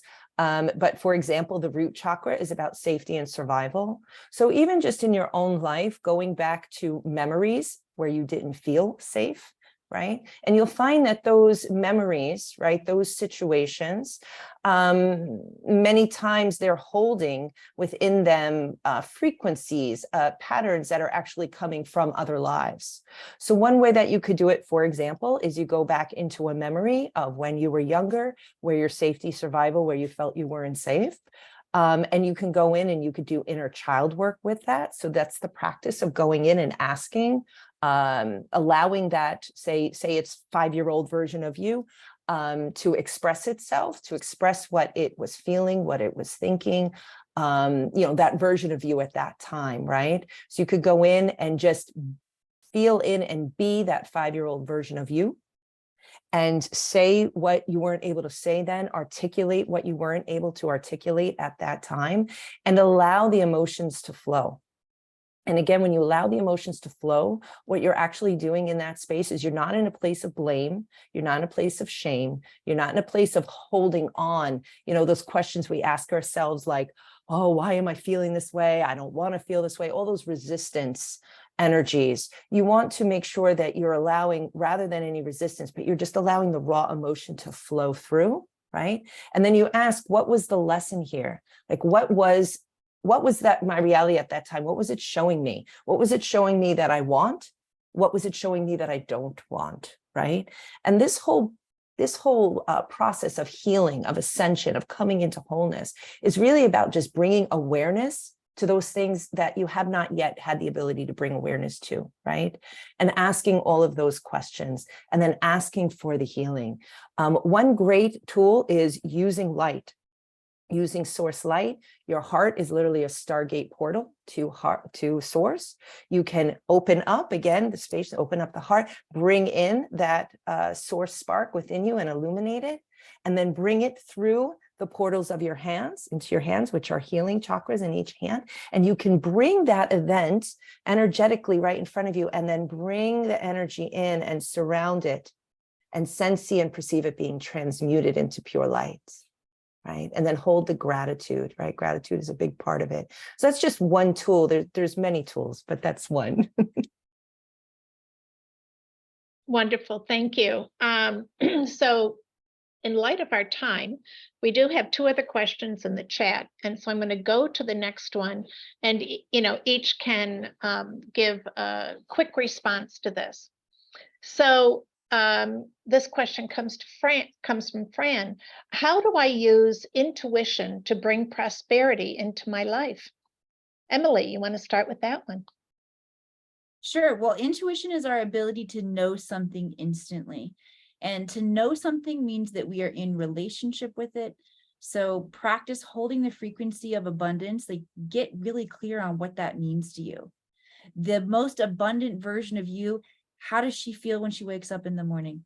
How does she move through her day? How does she go about transactions, financial transactions? Get to know this version. It's like a character. I can't tell you how many, like Hollywood was my boot camp, y'all. It's kind of crazy to go from being an actress to being a psychic. Like, is she faking it? Well, I don't know. You tell me. But there's so much relevance from what I learned in my acting career. It's just a role that you're playing. So get to know this character, this version of you, and discover where the gap is. Where's my gap between where I'm vibrating now when I'm having this transaction at the grocery store?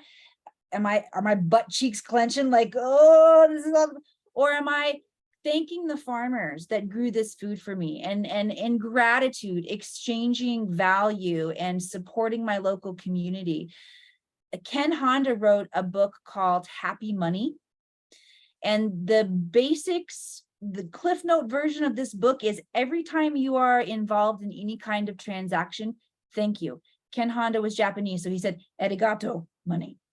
Either one of those, in any language you want, but begin thanking your money and look at it as vibrational frequency. How do I hold the frequency of abundance? Beautiful. Thank you. Amy. Yeah, beautiful. Thank you, Emily. Yeah, so I'm gonna do a little twofold, like money, prosperity. Again, it's relationship. And so we as women, we're not encouraged to have relationship with money. And I think from hearing from people who grew up in a religion, which I did not do, but there's often a lot of negative talk about money, maybe, right? I'm not going to talk too much about that, but so that we did not, and our services as homemakers, mothers, is supposed to be free.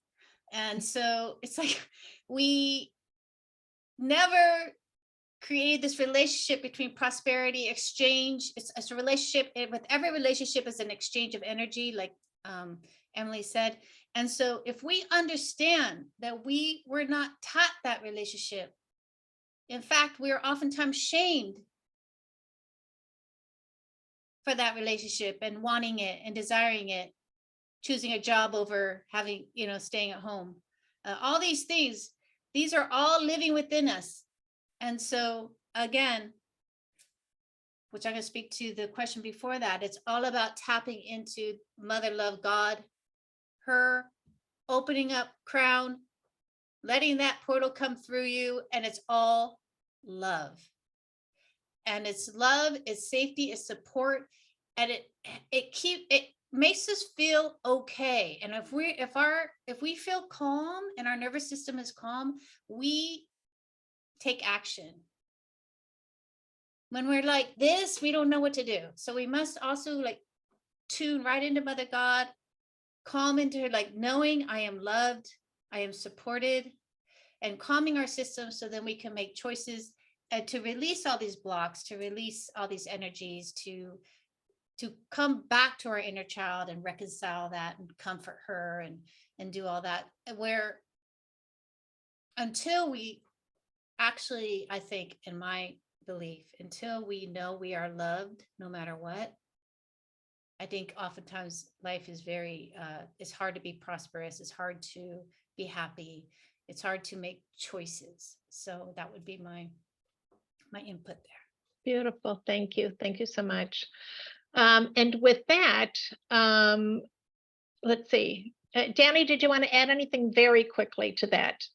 Yeah, really quick, just a quick tool that I found was very helpful. So abundance is in the same frequency bandwidth as love and as gratitude.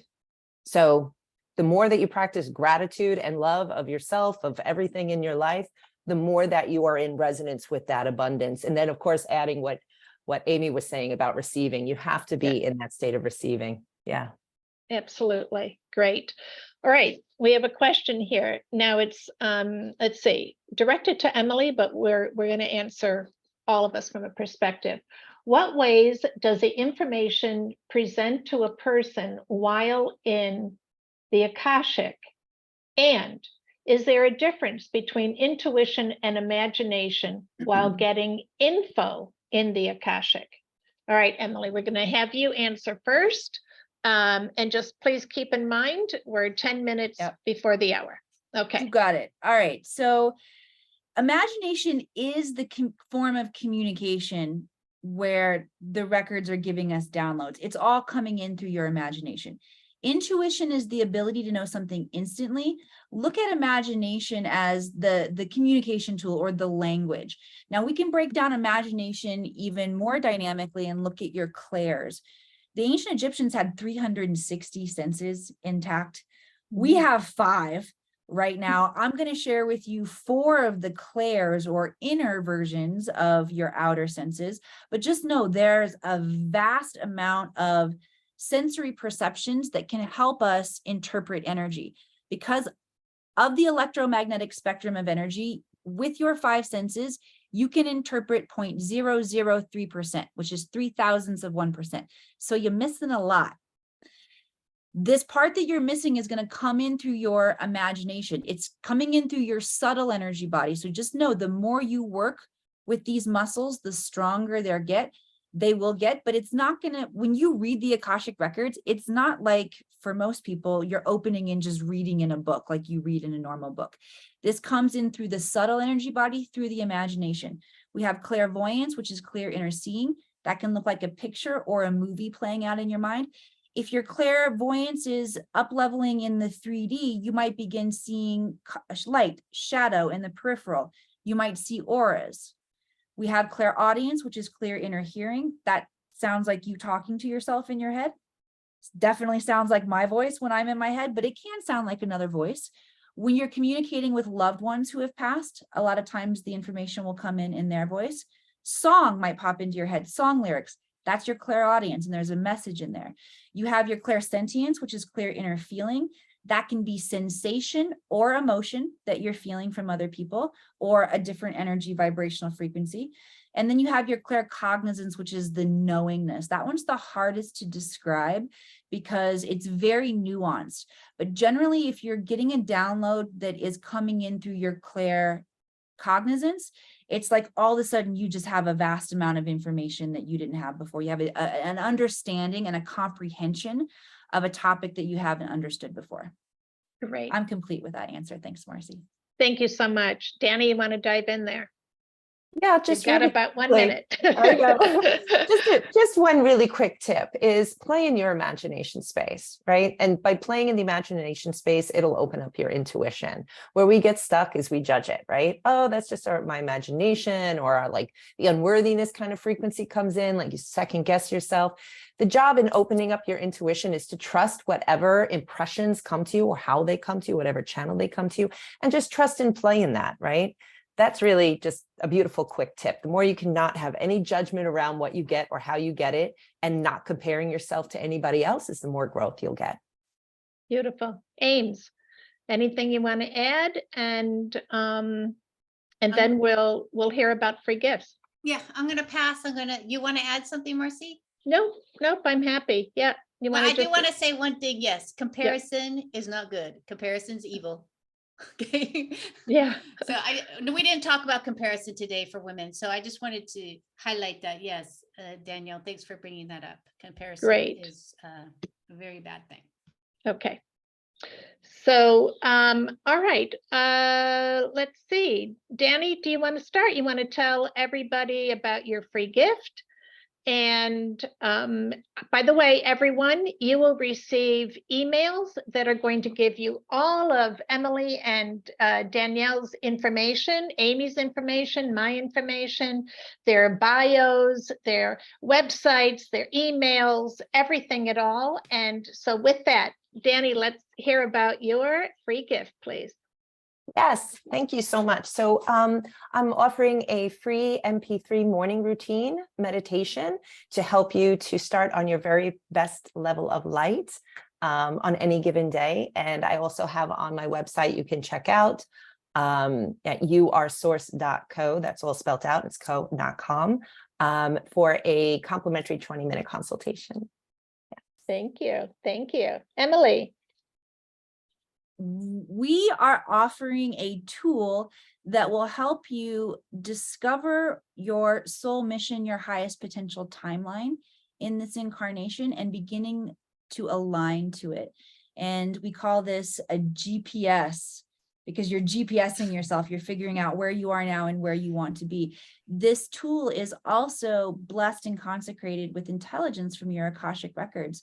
So please know that it's a ritual, it's a ceremony as you begin to chart out where you are now and where you want to be. Doing this with an open, sincere heart will invite your masters, teachers, loved ones, and guides to help put you on that trajectory and begin to create that timeline in your own life. Beautiful. Thank you. And Emily, don't you also have something special for our members only? A mini Yes, course? we have a training for you called Activating the Archetype of the Magician. And the magician, or the Order of Melchizedek, Merlin, many of you might be connected with some of these energies as your guides. Yeshua, I could go on and on, Hermes Thrice-Megistus. But for those of you who do feel connected to alchemy and transforming things in your life, this training is going to help you understand the lineage of the magician and how you can embody that archetype to make changes very quickly in your life. Amazing. And thank you so much, both of you, for your generosity. I would like to just mention to everyone here, as well as on the replay, the mini class or course that Emily is offering is for our members only. And Amy's going to tell you more about how to become a member of the Heart-Centered Woman Network when we move in to connect the dots. And also we'll be sending some information to you all via email. But this is a benefit of becoming a member. Every single month, we have one of our experts who offers a free course just for our membership, And it's really, oh my gosh, it's such an honor to get these. And of course, you can imagine the voice that you're going to be hearing throughout that course. So thank you so much, Emily. And Amy, did you want to talk about your free gift?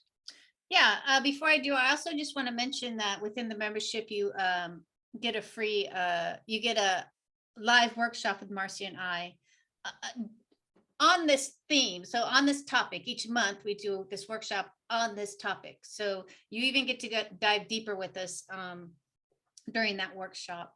Yeah. And so, yeah, I want to talk about, yeah. No, I was just going to say, that's a live workshop. That's a live workshop. Amy and I, just yeah. Amy and I in a room with you. Yeah. And we are talking about everything that we've discussed today and more, because it's a deep, deep dive. Transformation is right there. Go ahead, Ames.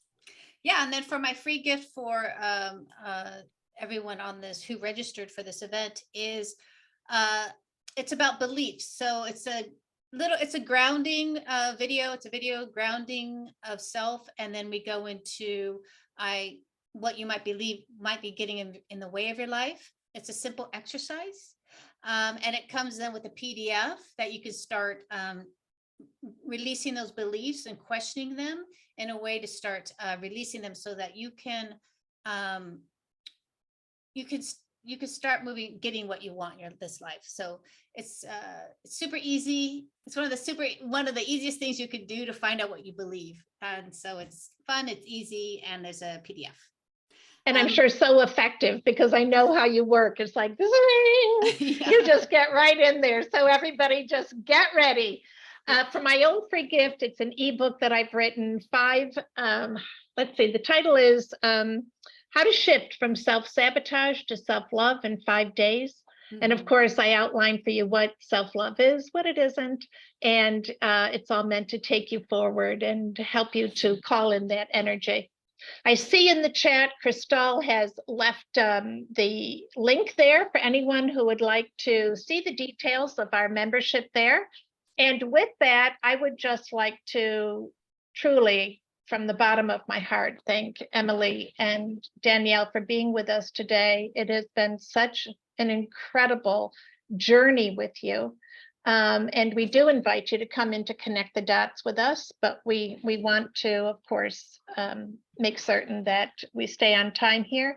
And with that, I also have to say, Amy, as always, I'm so grateful that you and I share this space together. I'm so honored by you. I love you from the bottom of my heart. Thank you so much. Oh, thank you, Marcy. I'm receiving that. And ladies, yes, Danielle and Emily, thank you so much for spending this time with us. And you know, I'm excited to download your gifts too, because Yeah. I'm ready for some shifting. And Yeah. Marcy, as always, yes, a beautiful experience with you. You're a beautiful person and so heartfelt. And if anyone is wanting more self-love, then she's the one to go to for sure. Thank you. All right. So with that, we can just, oh, you know what? There is something I want to share with everybody. Forgive me, it'll take 30 seconds. This is a quote I found by Andrew Smith. May you feel guided to lead lives of purpose and authenticity, reminding us that within each of us beats the heart of a lion, ready to illuminate the world with love, courage, and unwavering determination. Speaks to us and about us. So thank you, everyone. Again, go ahead, Ames, take us into Connect the Dots. Yes, so this is welcome. This is Connect the Dots. This is where Marcy and I, and if the experts want to stay, we chime into these aha moments that we felt. We also answer more of your questions if you have them.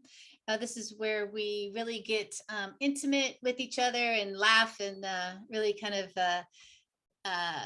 comment on each other's brilliance, I might say. And feel free to stay, feel free to ask questions, feel free to chime in. And with that, Marcy, I'm going to ask, what are some of your aha moments? I had so many, like I couldn't write fast enough. So let's see. One thing that I did want to say was,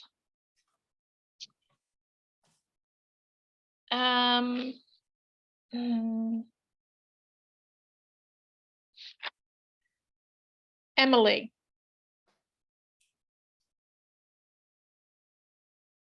Thank you, Marcy. I was just putting in the chat. I'm getting calls from the hospital that Jack is having challenges. So I'm going to go. But if there's something that you wanted to bounce off of me, I can stay for another 60 seconds.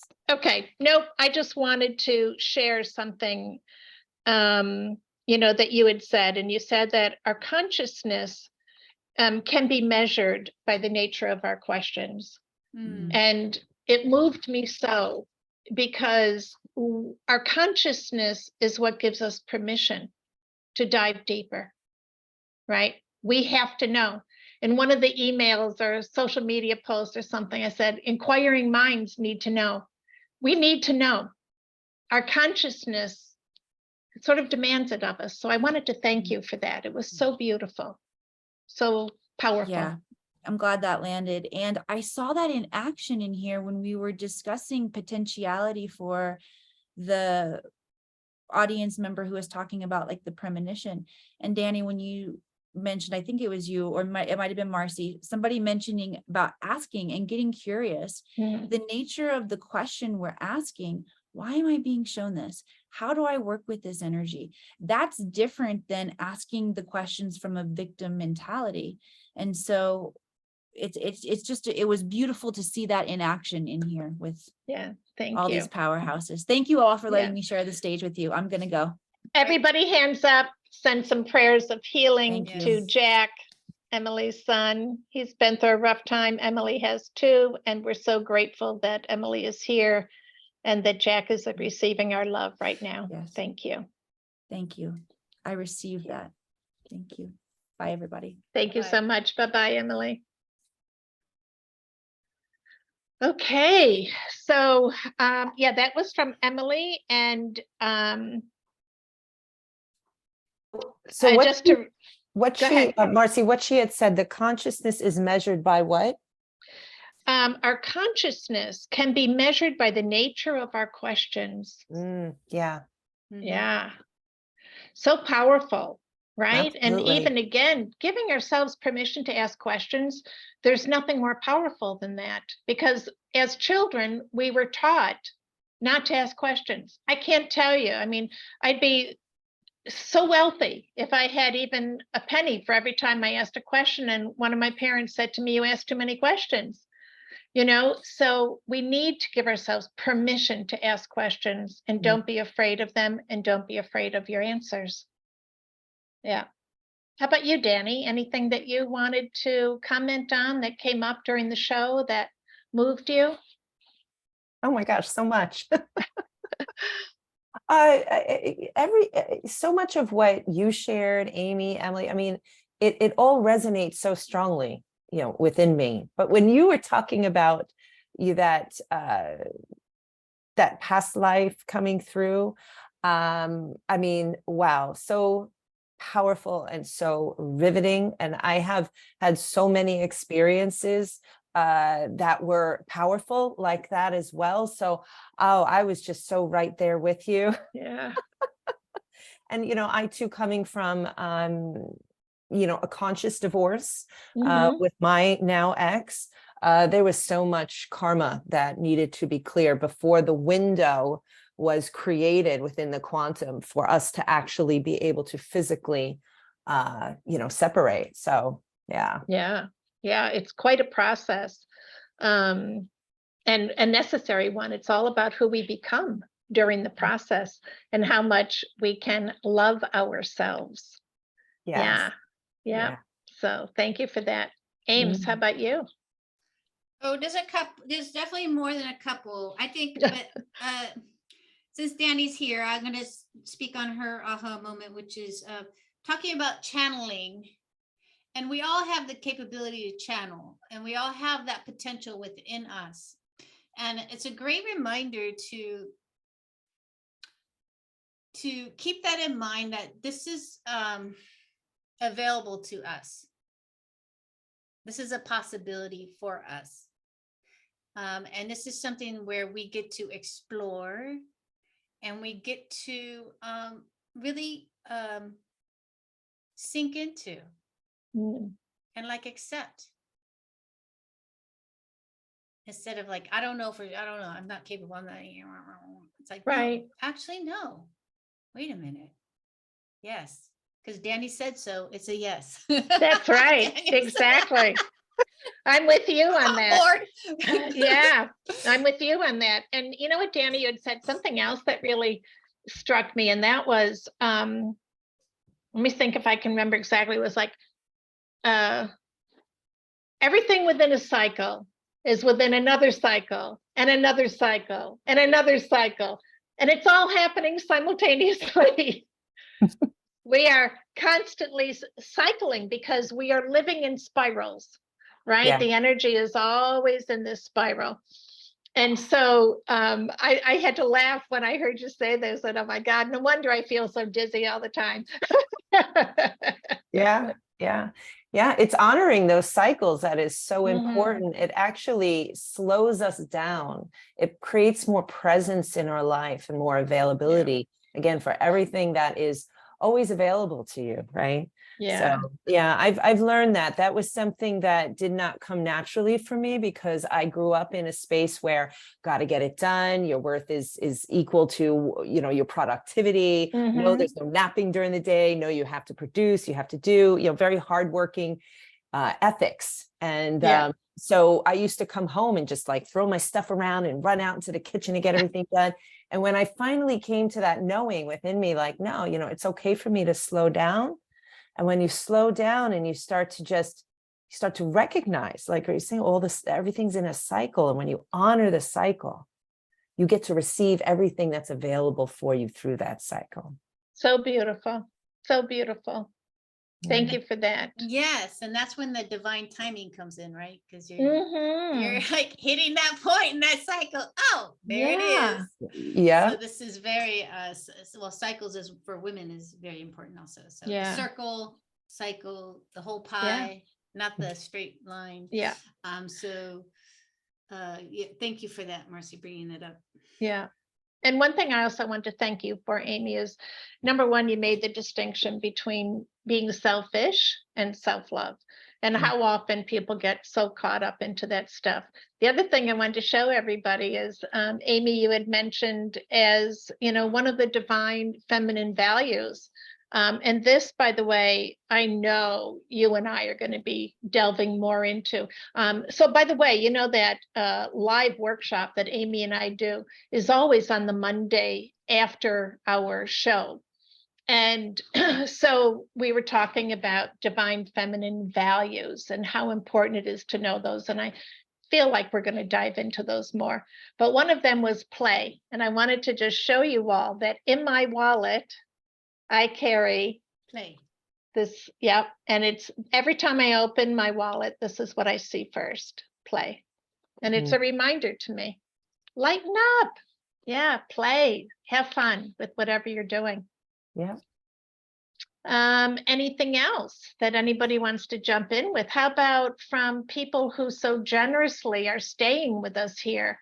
Anything that you'd like to make a comment about, ask another question? We're here for you.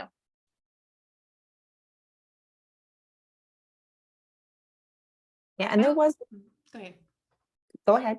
No, Danny, go ahead. Daniel, go ahead. No, I was just going to say that one thing that I think it was Emily who brought it up was around, speaking out what you want, right? And the importance of that. So it brought forth a point that I think is super important is the way you talk to yourself, right? We have a tendency to lack levels of consciousness around our inner monologue, or the things that we say to ourselves, right? From the most minute, subtle to the most profound. And the more that we can pay attention and bring consciousness to the inner scape within us, right? Again, what we're thinking, what we're feeling, and the words we're saying to ourselves, because words are things and words hold frequency, right? We're in a frequency universe, right? If you understand the universe, understand it through frequency, vibration, and energy, Nikola Tesla. And so thoughts are things. And even though our thoughts are in the subtle realm, right? There's many, many aspects to life that are in the subtle realm, but your thoughts, your intentions, the things that you say to yourself, here it's subtle, but in the higher realms, it's as clear as this pen. Yeah. Right? It's as distinct and clear as this pen. So the more that you could pay attention, right, to what you're thinking, and especially the words you're saying to yourself, right? Like when you mess up with something or something doesn't go right, oh, why is this always happening to me? Instead, turn it around, right? From that place of empowerment. Well, okay, this is happening. This is presenting to me. What am I to learn here? What is this showing me? How is this letting me know myself better, right? Through this situation. That's so beautiful. Thank you. Danielle, if you don't mind, I happen to personally know that there's a little bit more to your story that you didn't have an opportunity to share during the program. Is there anything that you'd like to share now about how you came to be in this work? It's so profound. Oh, thank you so much for opening that up. Yeah, I'd love to share it. So back in 2016, and I was in a very deep, dark place, right? A place of confusion, total disempowerment. And, I looked up at the stars, right? And I made that heartfelt, call of, I'm ready to ascend. I'm ready to move on from this, but I had no clue how. So one day I'm at the bagel store, and I had my cell phone in my handbag on speakerphone, and I was listening to crystals. So I had just learned to start paying attention to myself. And I said, okay, let me go to the things that I used to really enjoy, which when I was younger was crystals. So I found this woman on YouTube, and I was listening to her talk about crystals, and it was on my speakerphone in my bag. And I'm walking out of the bagel store, my little brown paper bag. And in that moment, the voice on that YouTube stopped mid-sentence. And this other voice came on, like as if it had been speaking the whole time. And it said, get bored, do nothing, put your feet up. We give you permission. And when I heard that voice, it was like my whole reality shifted. It was like my whole reality, the energetic, everything shifted.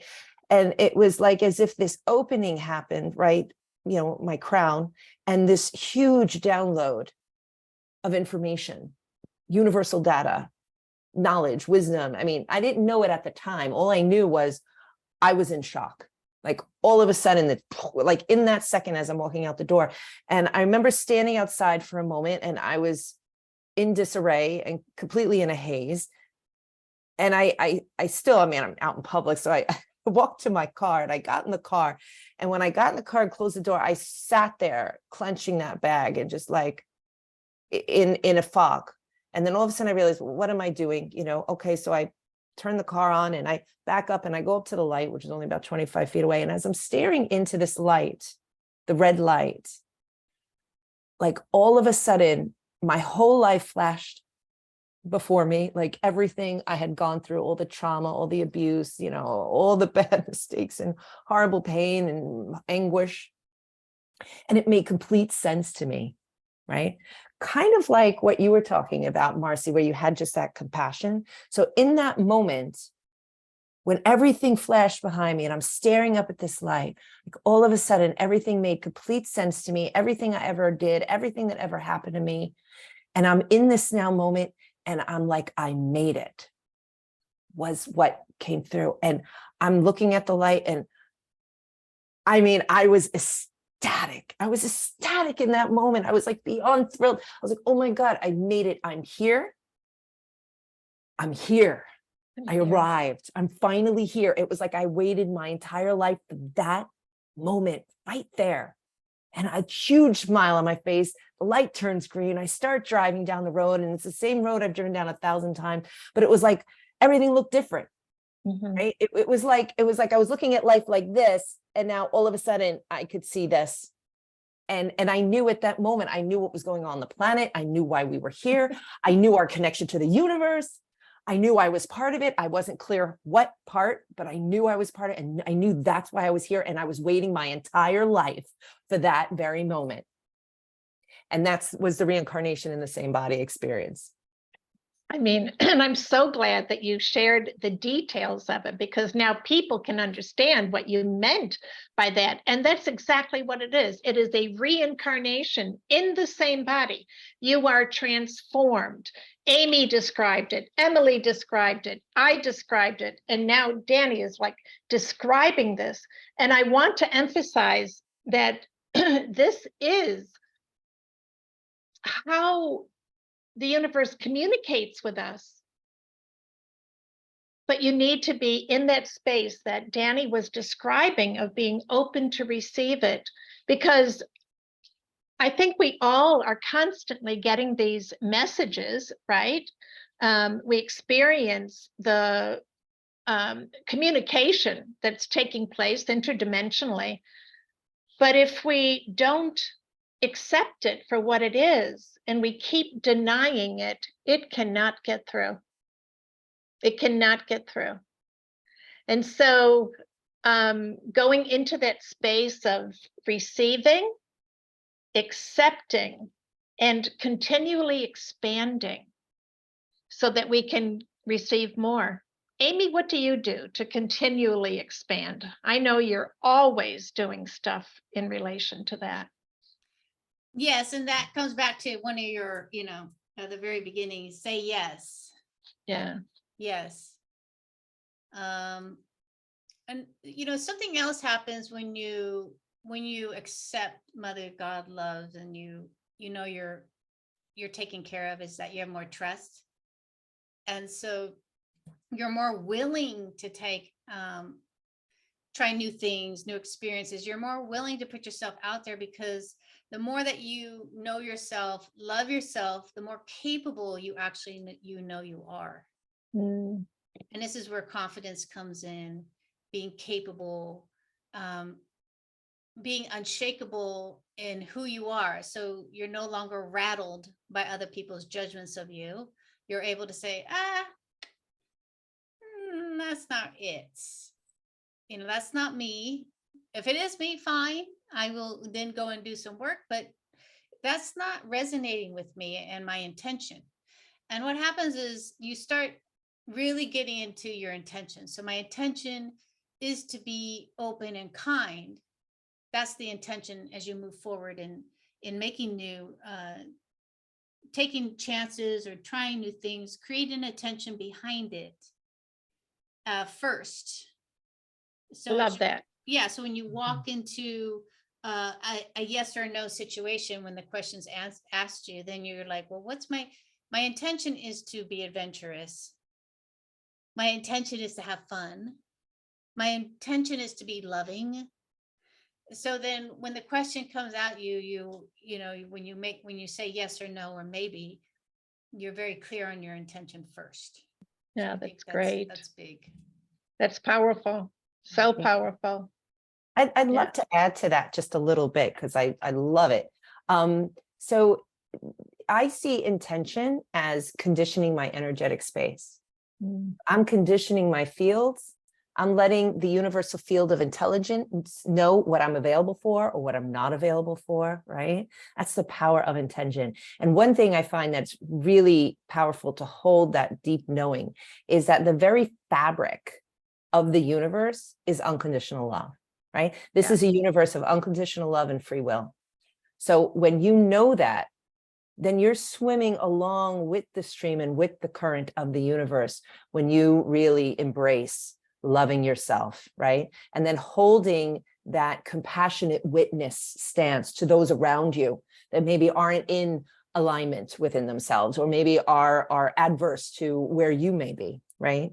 To hold that compassionate witness, like Amy, what you were saying, not taking ownership.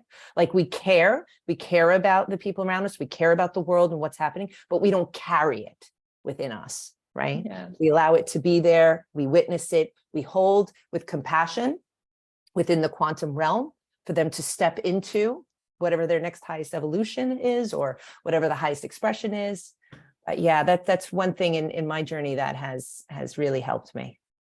Mhm. Beautiful, beautiful. Thank you. Anyone in the audience? Any comments? Any other questions? You've still got us. And For also feel another free to share your Yeah. takeaways, your thoughts, and thanking our guests and Marcy and me, and really Yeah. pour into us because we love to receive. Exactly.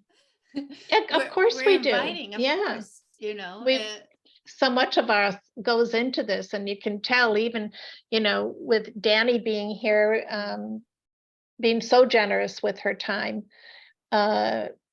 It's just incredible to me. I'm always so moved by it. And, Emily being here in the midst of all of what she has going on in her life and her son.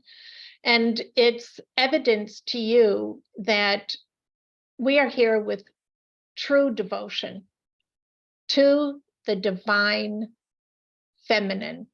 We are here to promote the expansion and expression of our greatest selves. So thank you so much. And you're so welcome. Is it Gray? Yeah, Gray. Gray, thank you so much for being here with us. Yeah. Thank you everyone who joined us. And yes, please let our speakers know how fabulous they were, how much you appreciate them.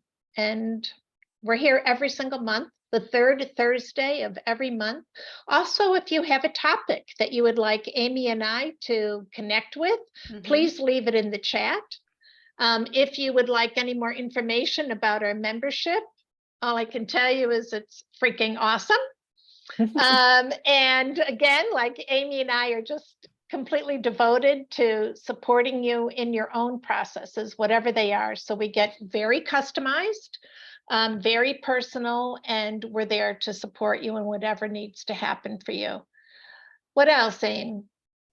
I think we hit it. Thank you, Lisa. We love Thank that. you, Lisa. Thank you. Yeah, this is again, it's interesting because when we get these really spiritual people on, it's such a beautiful show, and it's got a whole different energy. Yeah. And so again, thank you, Marcy, for being my partner, and Danielle for participating in our events. Extravaganza. And thank you both so much for the beautiful platform and for the opportunity to share, right? Because there's really nothing more fulfilling than to Yeah. share our gifts of service to the Yeah. world. That's And to right. all willing hearts everywhere, make it available, for anyone who Yeah. is in a willing state to receive. Yeah, and one thing that when I first became aware of my blockages to receive Mhm. was when people would give me a compliment, like I would want to say, like chuck it off like it wasn't anything.